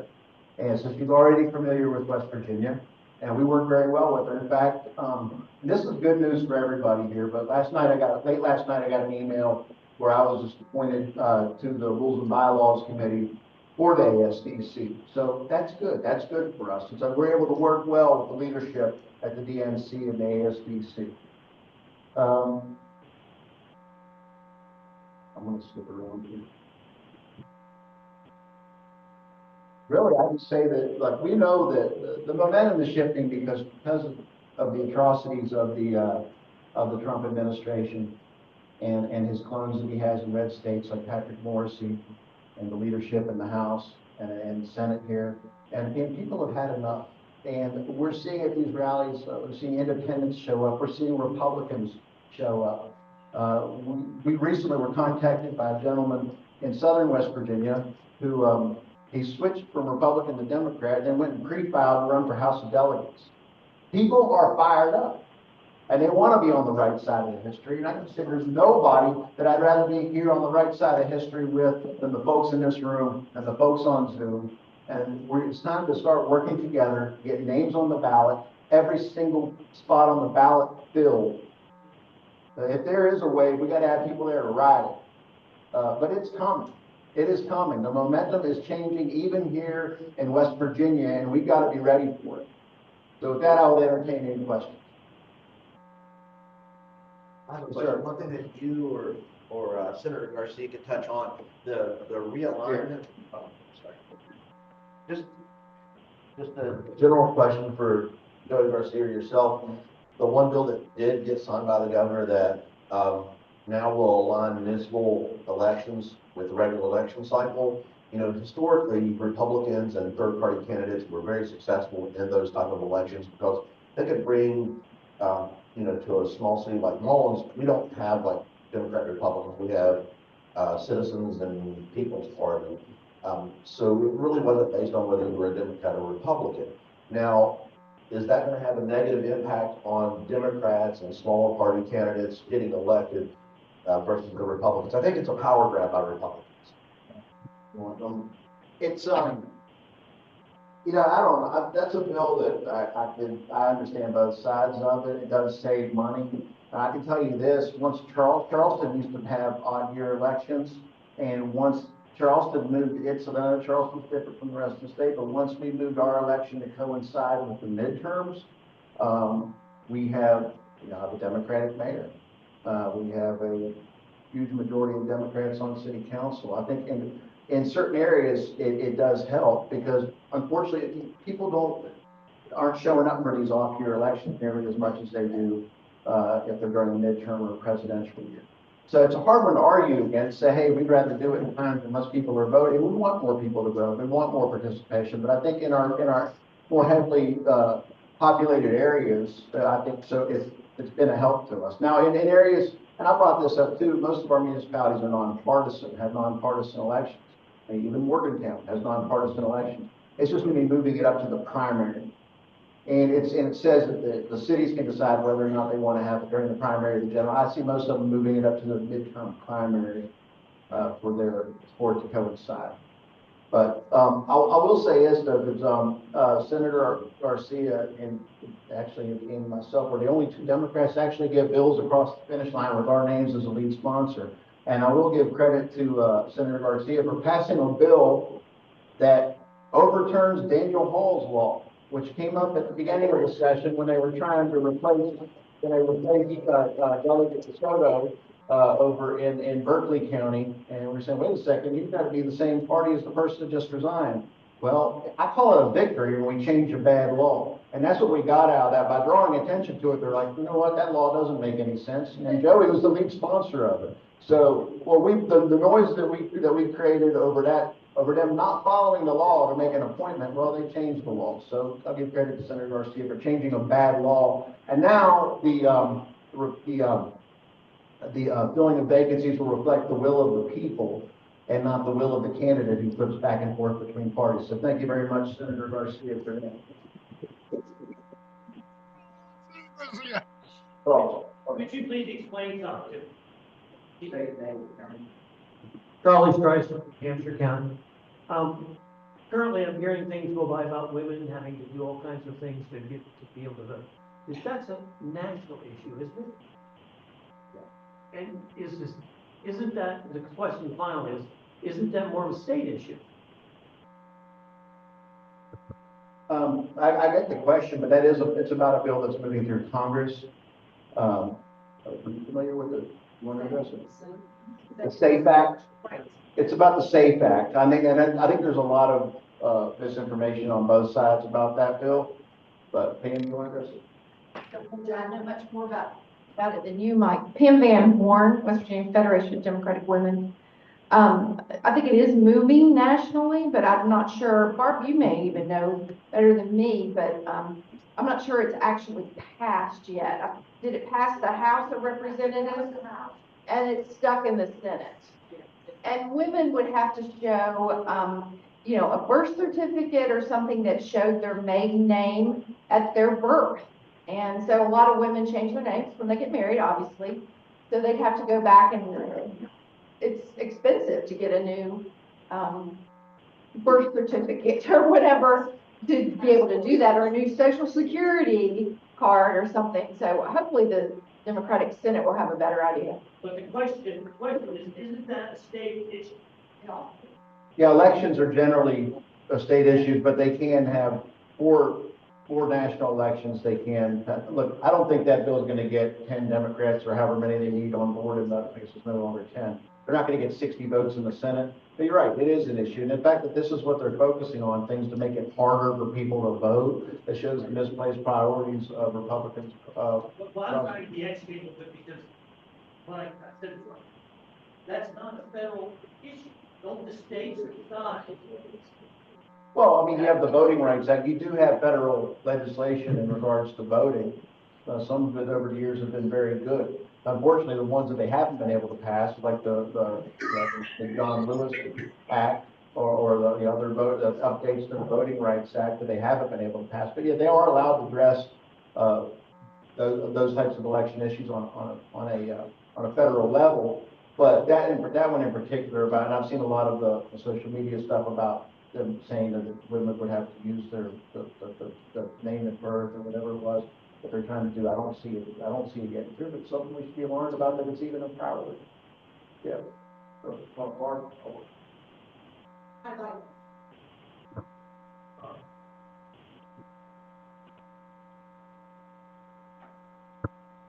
How they've made this a federal issue is they specified this was for voting in a presidential.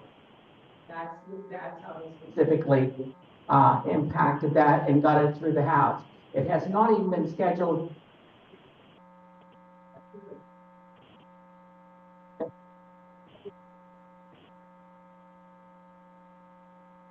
Not even been scheduled for a hearing in a committee in the Senate. The Senate has no will to move it. I think they still need 60 votes to pass it. That's something to happen. I'm going to switch that microphone. I think we just What? Okay, it's working fine now? Yeah, it was busy. Okay, I'm gonna move on to, yeah. All right, let me bring you the mic.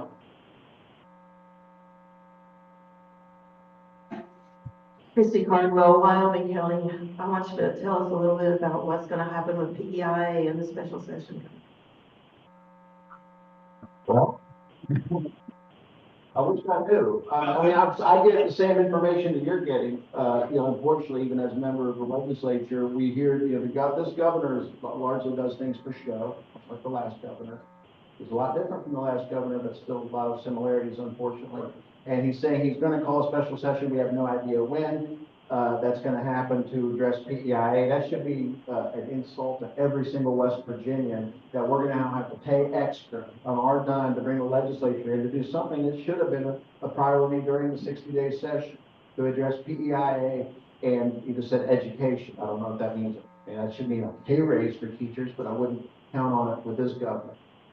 If anything, it's going to be something like on locality pay, which I don't believe is necessarily fair. We need teachers in your part of the state even more so, and that's not going to help folks down there. And I'm glad you said something because it reminded me one other thing that was largely left undone, and it's a huge insult. It's something we need to be talking about every chance we get, is how this governor and this president turned their backs on the folks in southern West Virginia. They were hit by a flood right at the beginning of the session. They were hit by a flood. The governor took how long to ask for the president took how long to respond to the FEMA request? He took like over 10 days after the flood to respond. He paid lip service to it, and now they're saying which counties get certain types of assistance, which ones don't. And instead of standing up for the people of West Virginia, like Governor Beshear does over in Kentucky, instead of standing up for the people of West Virginia, Governor Morrissey says, just thank you, sir, may I have another.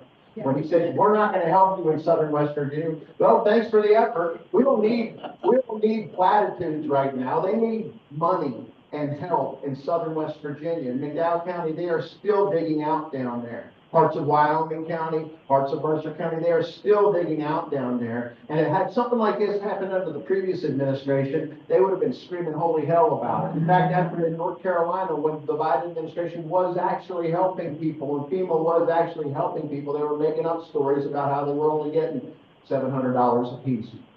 That wasn't the case. We have real, willful, they're just ignoring the folks in southern West Virginia, and there hasn't been nearly enough said about it. Obviously we've been saying a lot about it. We just recently had another statewide story about it that the party has pushed out, and I've been trying to sell this story to the national media as well. We're going to keep doing it. It's the people down in southern West Virginia deserve it. They at least deserve our attention. That, I'm going to turn it over to Vice Chair Marcelo for her long overdue Vice Chair's report. Thank you, Chair. It will not be a long report, but I do first just want to say that I'm privileged to be your vice chair and privileged to have this microphone as we see that the threat to our First Amendment rights in this country are under attack. And as I was driving down here thinking about what I needed to report, and usually by the time we get to my report, the things that we've been working on have been talked about. And so I kind of think, well, what do I need to say to clean up? And I need to start with that. Thank you for the privilege of even being able to stand here with this microphone and say what's on my mind. And it isn't lost on me in this country at this time as a woman, what a privilege it is. A couple of things I want to talk to you about that are positive. That's all the happy stuff. Get that out of the way. But I'm feeling it, folks, as a woman in America. Love the shirt. Thanks to the Randolph County Democratic Committee, Executive Committee, Women's Committee, both, I think, for the t-shirts. But the main thing I want to talk to you about, and you've heard this before, I apologize, but I have to make sure everybody knows about it, and it's the 3.5% rule. And the reason I have to talk to you about it is because we have to not be discouraged, because we're holding the line in the reddest state in West Virginia at a time when most states went for that menace in the White House. Right? And so it isn't harder anywhere in America than it is here. Just not. And I mean, in that case in court, I can tell you that. And I know it now firsthand. So why does the 3.5% rule matters? Because we feel helpless. Because we don't know what we can do. Right? Maybe the folks in this room, that's not entirely true, but a lot of us, And the reason I'm telling you all this is so you can tell the people who do feel hopeless not to give up, right? The 3.5% rule, most of you have probably heard or heard about it. If you've heard me speak lately, and Cal heard this over in Inwood when we were together in the Eastern Panhandle talking. But the 3.5% rule is actually very simple, and it's based on actual data from a Harvard scientist and over 100 years of data. And it says very simply that when any political uprising occurs in any society, when 3.5% of the population takes to the streets, chills. It's over. They win. Every single time. Every time they win. 3.5%. That's 11 million people or thereabouts in America. We're getting there. Right? We're already getting there. How does she know this? She looked at political uprisings. Erica Chenoweth, by the way, did the research. Looked at political uprisings over a 100-year period all across the world and found also that peace wins over violence. Violent uprisings are less successful than peaceful uprisings. And we know that. Why? Because violence turns people off who might want to get off their couch and join us. And they're afraid, or meanness, cruelty. America is not cruel. I know right now that's hard to digest, and it sure looks like it is from the outside world, but we're not a cruel people. When 3.5% of the people take to the streets and use their bodies and their voices, and they put themselves on the line, when they do that, the uprising will be successful. And that's why. So when people say there's nothing you can do, protests don't matter. You know why they mock protesters, especially us peaceful ones? Not like the January 6th rioters. We're mocked because we're being successful. We're mocked because it's getting through. It's actually starting to get through, right? That's why we're mocked. It's a badge of honor when they say, "Don't you have a job?" And that doesn't insult me. I'm a workaholic. Seriously, that's the best insult you have. The truth is that you can take a day off every now and then and hit the streets and protest. So what I'm here to encourage you all to do as your vice chair is don't lose hope. And don't let other people in your communities lose hope. And I know that's not happening. I agree with our chair. There's an energy and there's a resurgence of that energy that we were missing maybe last year. But we have to keep capitalizing on it. And you have to remember the 3.5. By the way, you can Google it. It's really easy to read about the 3.5% rule. And it is verifiable, and it is the kind of thing that gives people hope. Because they can say, it really does matter if I protest. It really does matter when I just go stand next to my neighbors. By the way, as Senator Garcia mentioned, I was blown away. I was in tears when I pulled up to a protest in Wheeling. Tears. Because because there were a lot of people there I didn't know. And I know everybody who goes to all the protests locally in Wheeling, and not anymore. You know what that means. We got new people. Fresh blood. This is good, right? And here's the other thing, Arnold. So remember the 3.5% rule. Research it, use it, tell people about it. We have to take to the streets. It does matter. We do have to put our bodies on the line. We do have to fight. That is what the Democrats across this country are asking us to do as Democratic leaders, to fight. And that is one way you do it. And that rule tells us when we do that, we make a difference. The 3.5% rule. It has been my sustenance, frankly, since last November. A couple other things I want to mention. I don't mean to jump around, but I got a couple of things I definitely need to share because it comes back to this protest that we talked about and the numbers. We as Democrats have to learn to work with the other groups. I'm glad to see they're popping up. Welcome to the party. Right? They weren't there before, and if they weren't active. And so we have so many in the Northern Panhandle popping up, what I call Democrat or left-leaning groups. And do they think exactly like, our party does, or do things the same way, or no, but that's okay, Big Tent, come on in. So I'm excited to see that, and we're already seeing there's so much success because of coordination and efforts with other groups. And so I want to commend our local in the Northern Panhandle, our Democratic Women's Clubs and our executive committees are working with outside groups, and we call that grassroots coordination, right? And we call that building at the ground level, and it's incredible to see. So how do we grow? Strategic planning. Thank you, Vice Chair Peton, for working on that. We have to do that. Conflict. We've had enough of that, right? We have a big family. We had some conflict, but you know what? I'm a trial lawyer. I see an awful lot of things get resolved through conflict. So sometimes you need conflict to grow. And we need that coordination with other groups, and we're seeing that. Here's more good news. Folks, this is an off year. No one's supposed to be interested in politics this year, except the really hardcore, right? And we're seeing this incredible surge because people are afraid, they're finally paying attention, and our opponents aren't Trump voters. Well, I'm just stating that. Our opponents are Trump voters, I suppose, in elections. Our problem is not Trump voters. Our problem is getting our people off the couch. We're not changing the minds of people in MAGA.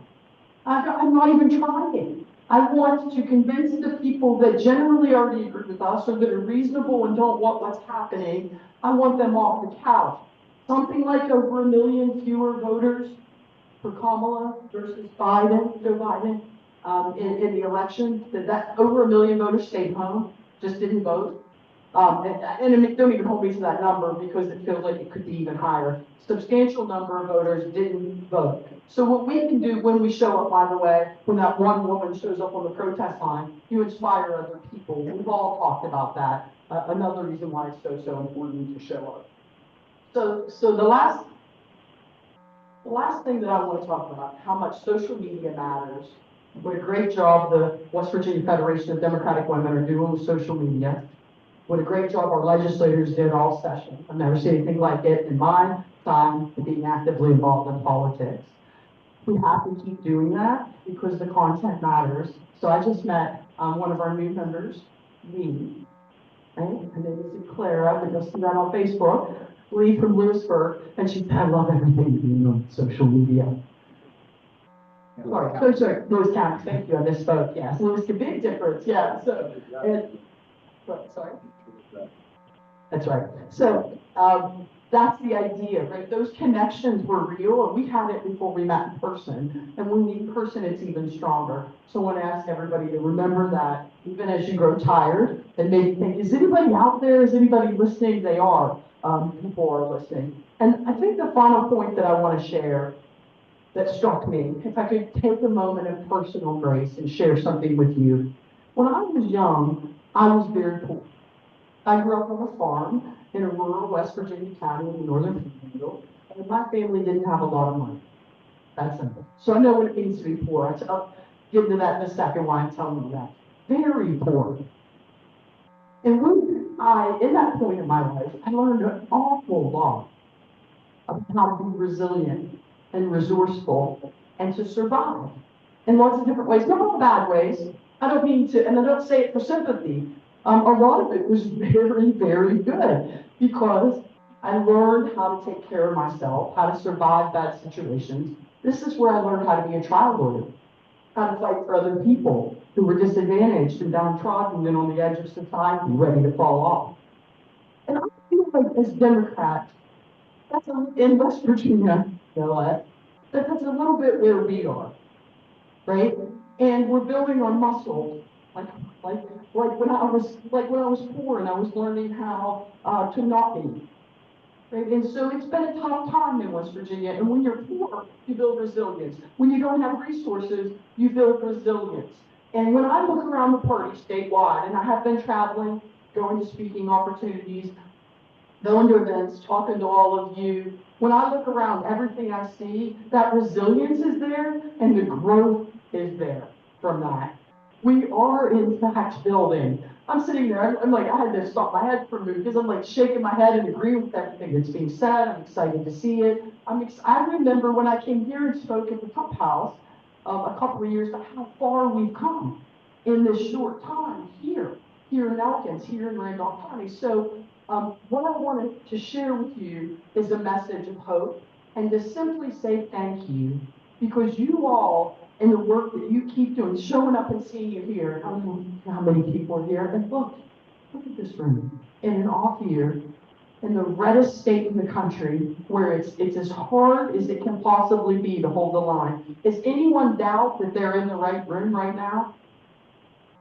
And you all give me so much hope. And what I ask for you to do is to keep taking that back into your communities. And the folks on Zoom too, same thing, even though I can't see their faces. Keep taking that back into your communities. Keep showing up. Be thrilled about these other groups that are forming, even though it can be a little territory, right? But it's a really, really good thing. As Democratic leaders, let us find ourselves reaching out to them and supporting their efforts, because the grassroots efforts are key for all of us. And I'll leave you with this. Who heard what James Cargill said about what was happening early on in the Trump administration? Well, he says a lot, right? Fair enough.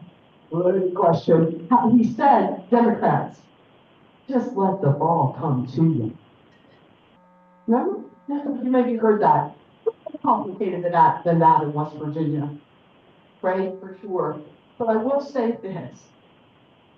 It is our time. And in 2014, the state was blue.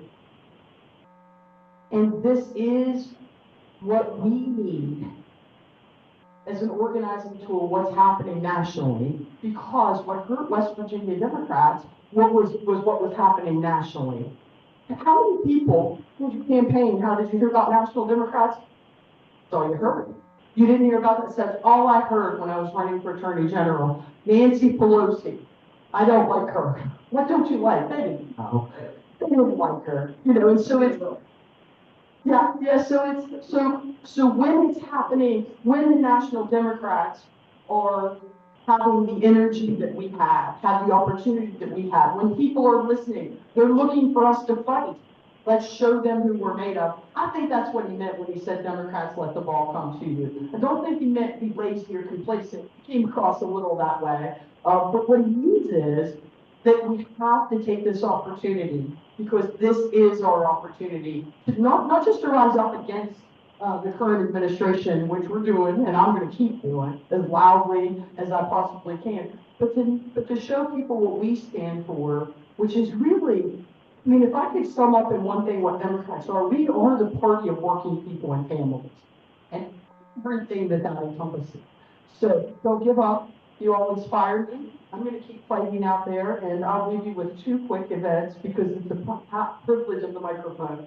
The West Virginia Federation of Democratic Women are having their Spring Summit meeting May 17th at the Bridgeport Conference Center, 10:30 to 5:30. It's a Saturday, and that's going to be a great event. And we're also having a town hall May 3rd from 2 to 4 p.m. at the Ironworkers Hall in Wheeling, sponsored by the Marshall County Democratic Executive Committee. Marshall County is my home county, so, and George Scott, their chair, is here. Both of those events coming up. A lot is happening. Let's keep it going, everyone. Chair, thank you.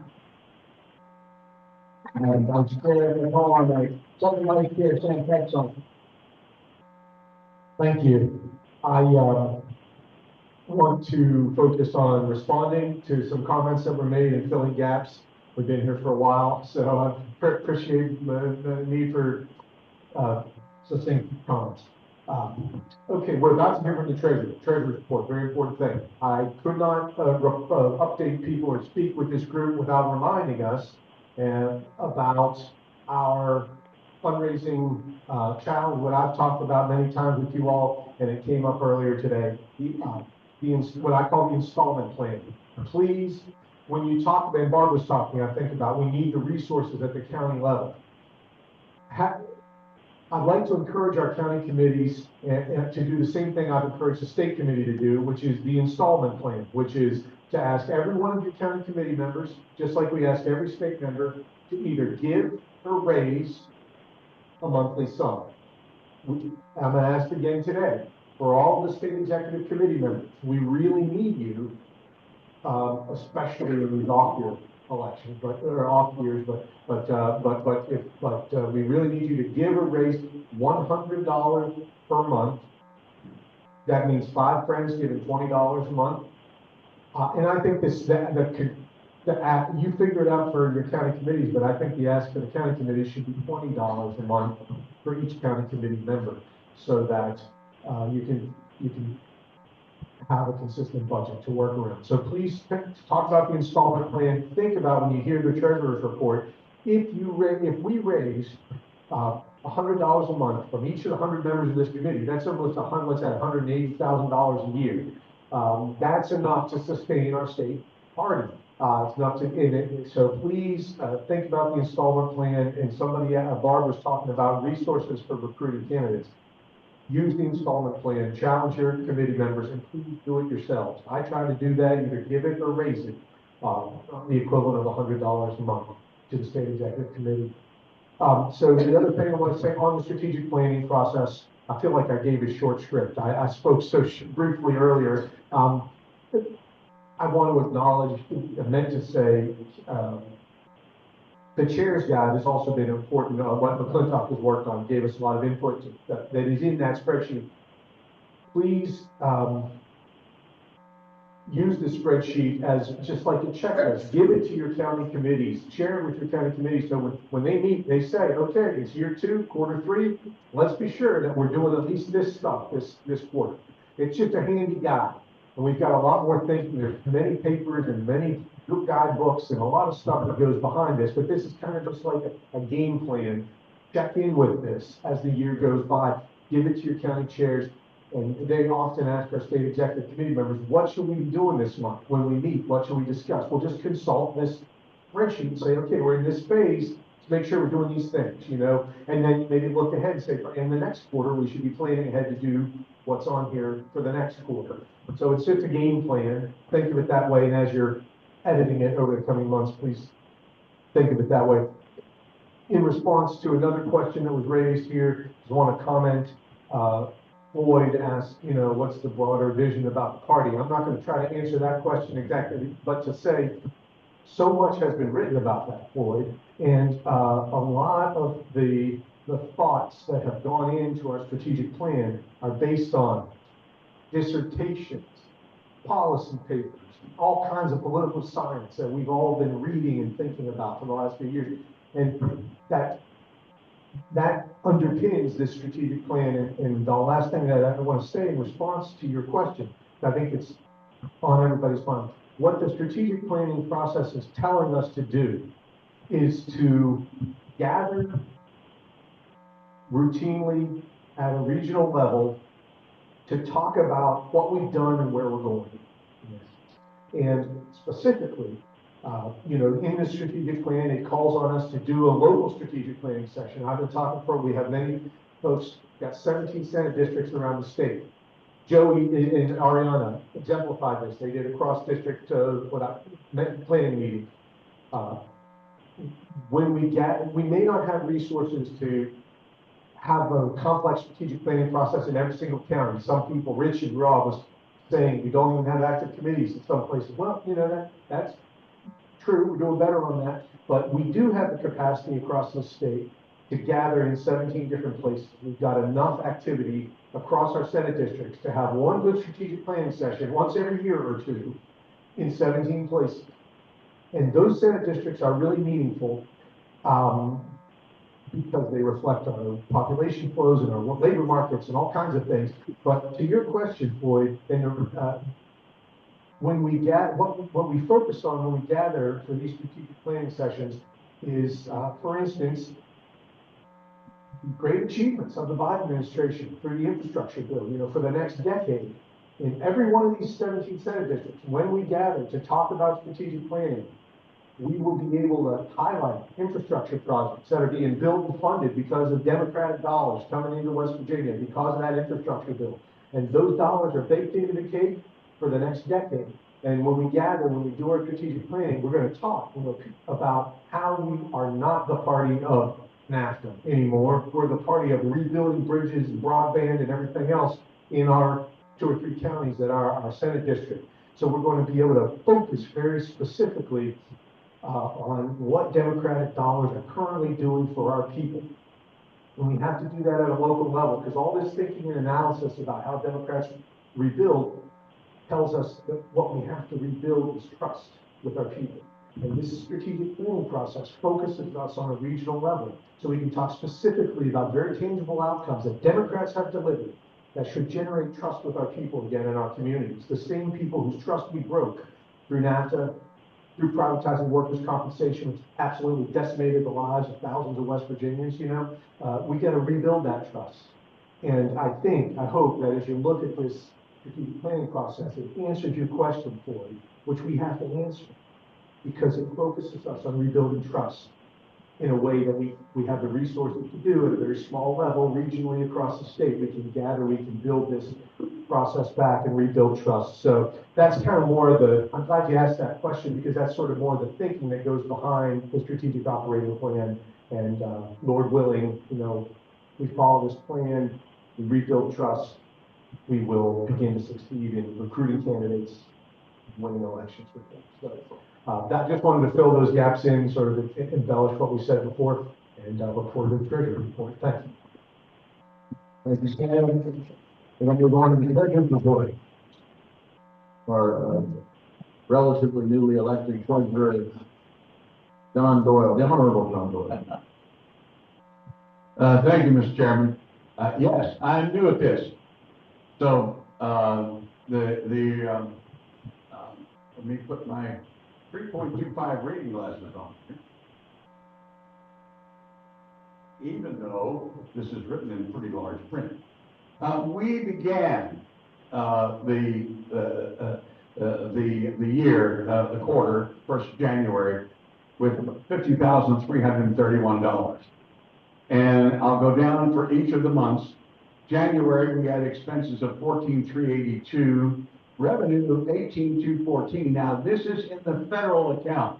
We have two accounts, federal account and state account.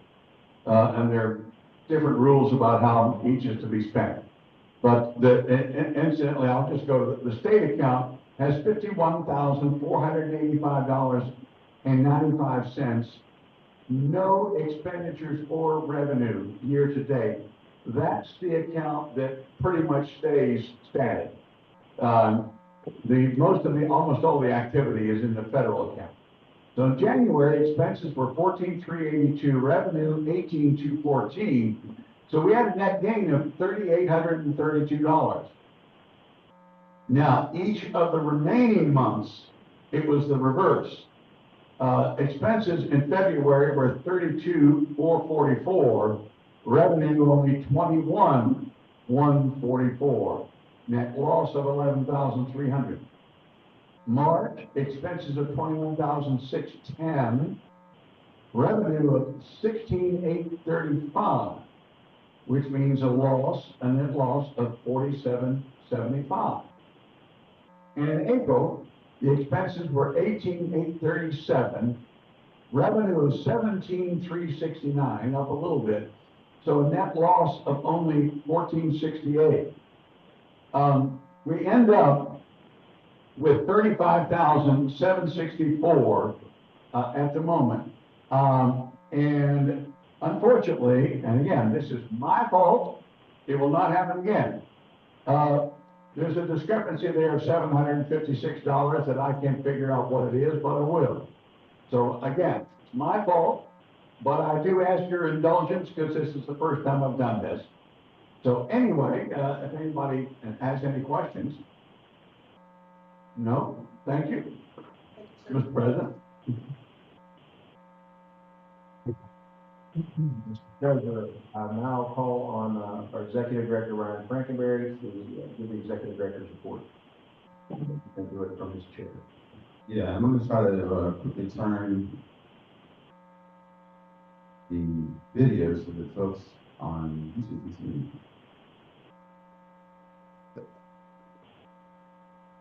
There we go. Thank you all for being here. First and foremost, I want to thank the Randolph County folks that have put so much together with this, particularly Cindy and Mandy and Nick. Tremendous turnout, tremendous venue. If you're ever in Elkton, you need a spot. This is a spot, Wingate by Wyndham. I'll go through this quick because we only have a few minutes. I do want to reiterate what's already been said about the legislative team and the unity that happened this year. In addition to the things that you saw, some of those things were done strategically for internal legislative effect. And boy, did they have effect.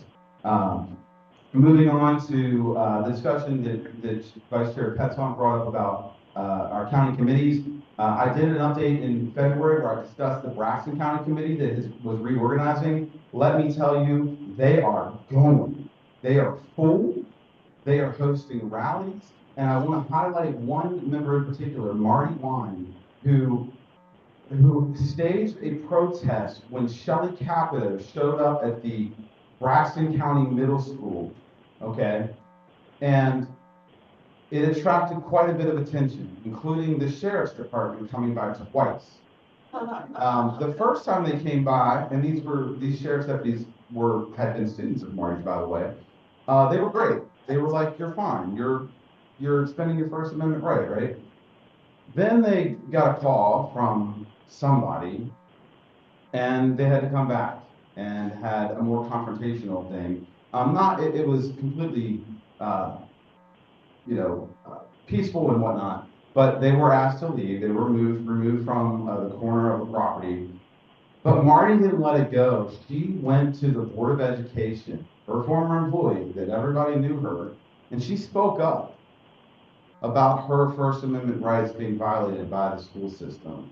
And that is what we need. We need people with courage that are just going out there and that are willing to not just hold a sign, but to say, wait a minute, you can't stop me from my First Amendment rights.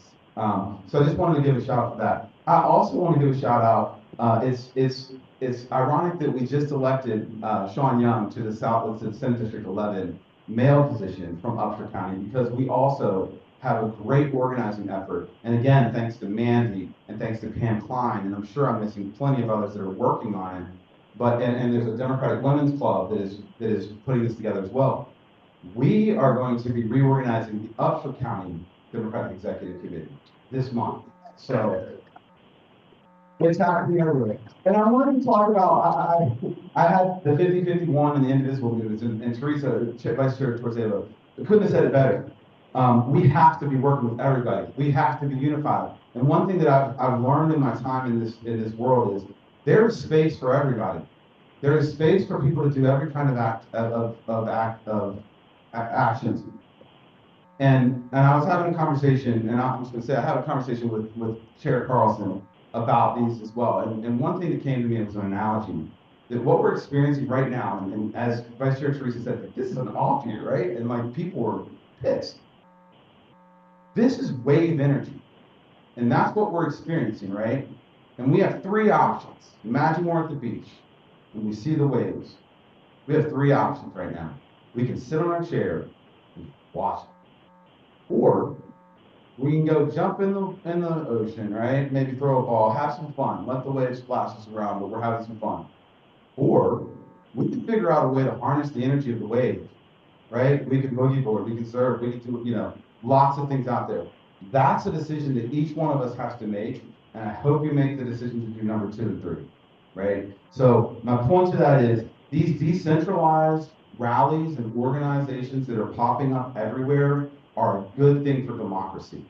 They are a very good thing for democracy, but they are also very good for us in this room and our county parties, because what these people are doing is they are bringing people up that we need to ask to get involved. As Vice Chair Petson mentioned, and Member Richie Robb often emails about, we do have a lot of vacancies on a lot of committees. Those are opportunities to fill slots. In fact, when Sean came in, I said, by the way, we're going to check to see what slot you're in, and we'll probably put you in that slot, right? This is an opportunity to do it. Okay, quickly, because we're down to 3 minutes. Finally, raise your hand in this audience, and if you're on the Zoom right now, which by the way, we've got like 40 people on the Zoom as well. Raise your hand if you've actually gone to any of the rallies. Any of the rallies. Damn near, I got to link my video. Damn near everybody's raising their hand, okay? Keep going, keep helping organize them. If you're not doing it as your local party or as, go and be a part of it. I know that Teresa said a couple, May Day is coming up. And May Day is going to be a big one everywhere. If you don't know of one close by, just do one. Just do one. I also want to shout out really quickly because again, another county committee that is becoming more active is Taylor County. They have learned that Governor Morrissey is coming to a dinner in their county, and they are organizing a Grafton rally on May Day to talk about him, to push this out. Senator Garcia talked about the amazing speeches regarding that Friday night by our three legislators. And I want to say, we do have those archived. They're on our YouTube. And in fact, we also have them on our website. They're not on the listed page, but if you just go to wvdemocrats.com/DEI, you'll find them. So it's an easy one to think about, right? They're there, and they were amazing. And we're going to continue to pump out information. Continuing with the legislative theme. We hosted, at the request of several county chairs, legislative town halls that went crazy. They were amazing. And the coordination between the House and the Senate leadership and caucuses and the party, and Secretary Jenny Craig is the one that did the hosting of it. They were huge. We had hundreds of people turning out for these legislative town halls. They're on Zoom. And I want to say that by saying that we are planning right now to have a recap on May 4th. So that's next Sunday. Okay, next Sunday, be on the lookout. You'll be seeing it in the emails and on the social media. And if you registered at all for any of the, you'll get an email for that too. But May 4th, same bat time, but same bat channel. We're going to be on YouTube or on Zoom. And one thing I will say is, it was a decision to make those legislative town halls not available on YouTube. It was a decision by the caucuses and the party to make them so that you had to show up to see it. You had to show up to submit your questions, right? And so that was intentional. Now, what we do have archived on our website and on YouTube are each one of the Monday and sometimes Thursday press conferences that our Democratic team did in the legislature. And those press conferences were having a huge effect. And one thing that I will say that no one else has said is, the Republicans were sending members to sit in on these press conferences. And there's only one reason for that, because they were on YouTube live. That was to intimidate, and they can't. They can't. And so it worked against them. It actually motivated all of us, and especially our legislative team, to keep going. So I want to just say how incredibly proud I am of the legislative team and what they did this year. But the strategy and the coordination is something that I've not seen in all of my time working with the legislature. So kudos to our team. Let's keep it going. And I'll pin that by saying we are now a very effective opposition party, which is what we have to be in this moment, right? And it took a little time to figure out what that means. But we are doing it, and we're doing it on a national level too. We have to be an opposition party. Okay, quickly. Candidate filing. Filing starts January 13th, 2025. Filing ends January 31st. Kind of fun there. January 1/3/31, right? So those are our deadlines. That's what we're shooting for. In that sense, and I'm not going to go through because we are past time, but we are developing a candidate recruitment program called Run. Are you in?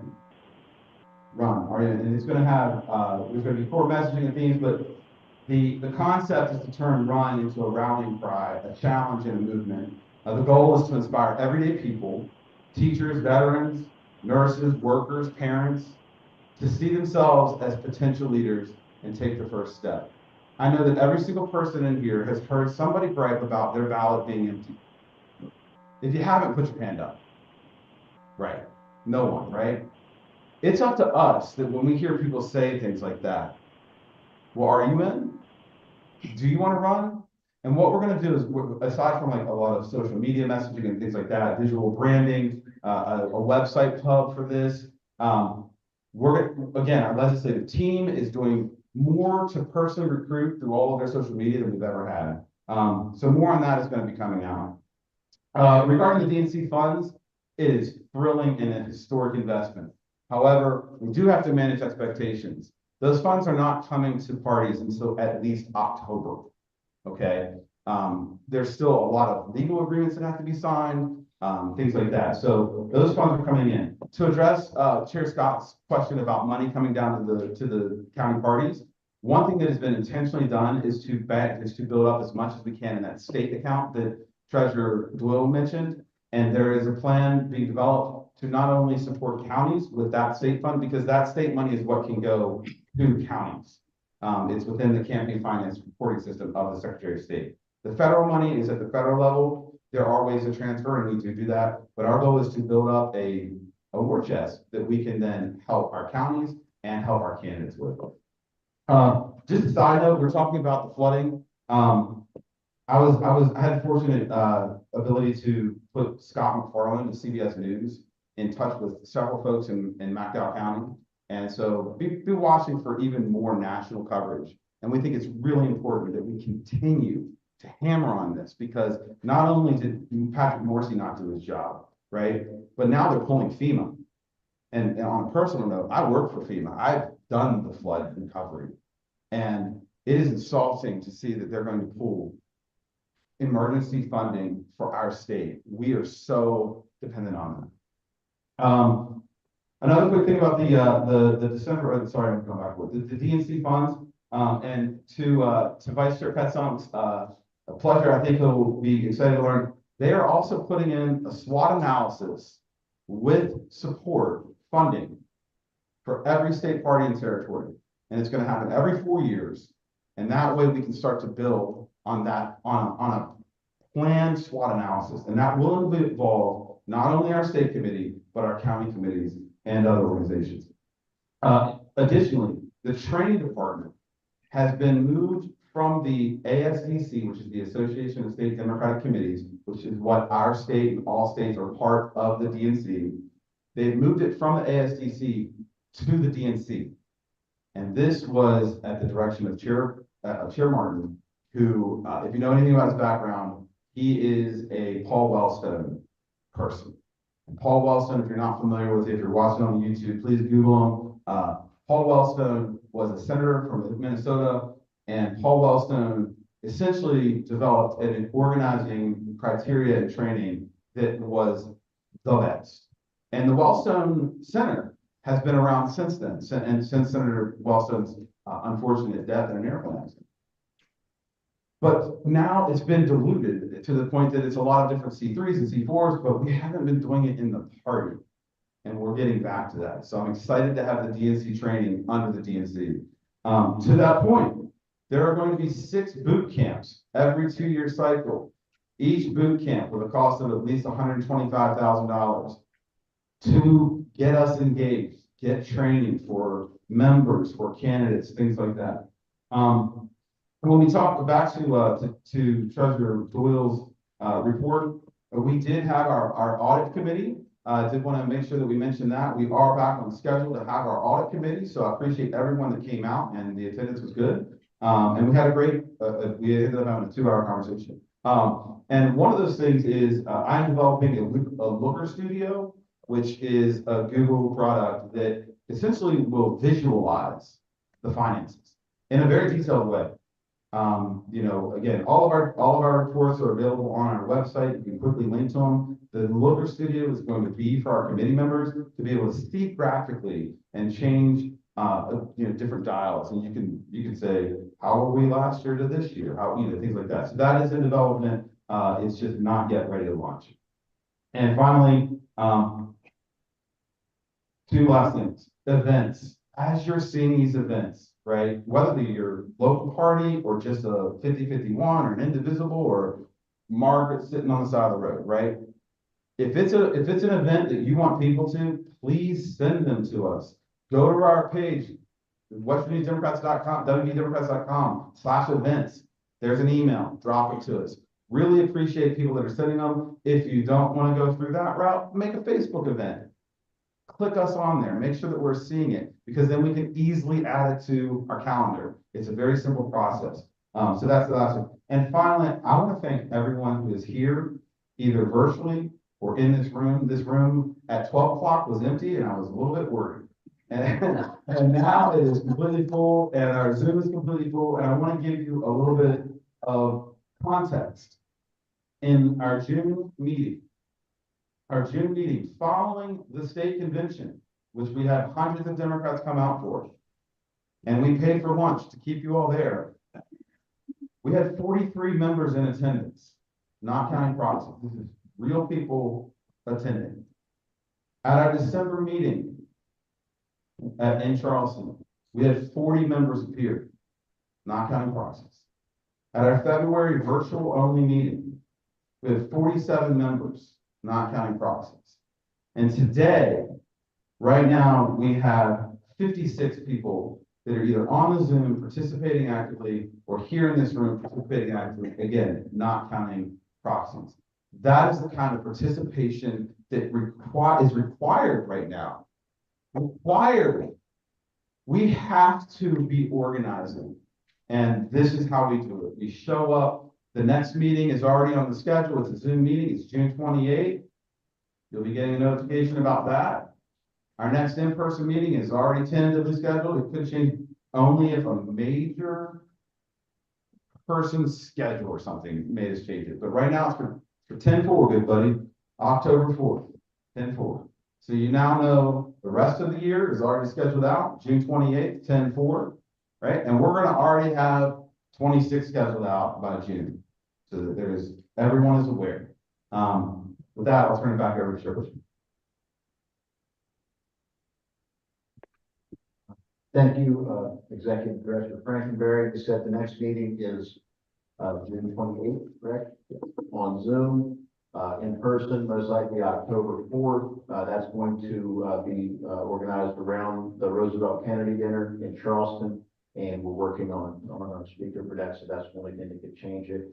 Also, I forgot to announce this. This is very important, though. On June the 4th, on Zoom, there's a subcommittee meeting there's been a lot of questions about resolutions. There were a lot of resolutions that have not been taken up yet that were the resolutions committee worked on during last summer's convention, state convention. We are going to have an ad hoc subcommittee on resolutions, and hope that the folks that are on that committee who are online are still online, whether it's Mac or Amanda Steph Burton. Jenny's on the committee, and I believe Jared. That's 7 p.m. June 4th on Zoom for resolutions. Also, a reminder again, there is the Ramp Festival still going on tonight. There's also the other festival going on where Smash Mouth is playing for free in Elkins tonight for those who stick around. And for those who are NFL fans, Shedeur Sanders finally got picked by the Bengals. Yeah. What round? Yeah. Late. And we are over time, so. Go ahead. I just want to say. Cindy, go ahead. I know a lot of you travel a long distance, and we have a lot of food left, and I brought baggies. So please, before you leave, go back and grab some baggies and put fruit, cookies, and cheese and crackers in the baggies and take it with you. Thank you. Pam, we are over time. I'll go ahead and recognize President. Thank you. This is Pam Van Horn, Federation President. We have a couple things coming up. As Teresa mentioned, our Spring Summit is May 17th at 10:30 at Bridgeport Conference Center. I put a flyer on everyone's table. This is not just for women. This is for anyone who would like to participate with us. You are very welcome to come. It'll be a great day, and I hope we'll see a lot of folks. We have a meeting this Tuesday, 4/29, in Fayette County. We're hoping to reorganize the Fayette County Democratic Women, which for years was one of our largest clubs. It's at 6 p.m. at Cathedral Cafe if you're in the South. We have September 19th through the 21st will be our 61st annual meeting. It'll be in Morgantown at the Holiday Inn on Pine View Drive. I don't know the exact name of that Holiday Inn. And I also want to mention that Kanawha County is going to have a similar town hall to what happened on the other side of the state in our congressional district. That will be June 21st. And please follow our social media. We have a huge following. We post 365, 7 days a week, and many, many times a day. And we will promote any event that any Democrat wants to promote with us. Thank you. Mon County is September 19th through the 21st. our 61st annual meeting. Thank you. Thank you, Chair. Appreciate it. Thank you so much. We are, well, over time, but I'll go ahead, Sonny, your last one. Could I have a moment of privilege, please? Change hats here for a minute. The board for- Yes, I'll make that motion. Trying to move to adjourn this online. Hi, everybody. I'm Arthur Sonny Oakland. I'm Vice Chair Marshall Wetzel Tyler, also sit on this board. And I'm the chairman, or the president of Marshall Wetzel Tyler Central Labor Council. On Monday, I don't know if anybody knows the significance of April 28th. Workers' Memorial Day. That's the day we ring the bell for how many people didn't get to come home from work because they got killed on the job. This year, only 8, thank God. Next year, it won't be 0 because I think already 3. Our Workers' Memorial will be in Wheeling. And Brooke Hancock, Central Labor Council, President Fritz Frohnapple, Ohio Valley Trades, President David Cantrell, Marshall Wetzel Tyler, my group. We all got together and decided that District 1 of the AFL-CIO will host it this year. So at noon, Monday, by the Walter Reaper statue at 14th and Water Street, by the West Banco Arena, we will ring the bell for the 8 brothers and sisters that did not come home from work. Tomorrow is the 47th or 48th anniversary of that cooling tower disaster right down the road from me, where I believe 51 or 54 people got killed. April 28th, the 101st anniversary of the Benwood mine disaster. 114, 119 people got killed. Another thing, you know, we're all about coal. We're all about coal. West Virginia is about coal barons. They're not about coal miners. Since 1883, when he started keeping score, 23,000 of your brothers and sisters died underground mine in the state of West Virginia. So remember, Mother Jones said, pray for the dead, fight like hell for the living. If you guys are in Wheeling, please stop by. If you're not in Wheeling, dude, stop for a minute.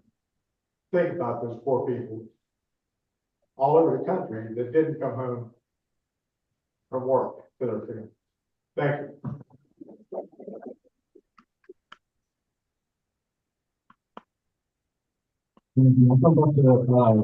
Thank you so much, Sonny, for that reminder. And that's just a reminder of what we're doing here. It's the reason why we're here. We're the party for working people. We've always been the party for working people, and that's what we're fighting for. You know, the people who endorse the back of the checks, not the folks that sign the front of the checks. Yeah, that's who we're here fighting for. I'll just leave you with this: 3 words, 3 most important words from now until January. Fill the ballot. Go to the Secretary of State's website. We've already had way more Democrats pre-filed than we have in years past. That's a good sign, but fill the ballot. I'll recognize Thompson back there. Tony Thompson. Thank you, Mr. Chair. I usually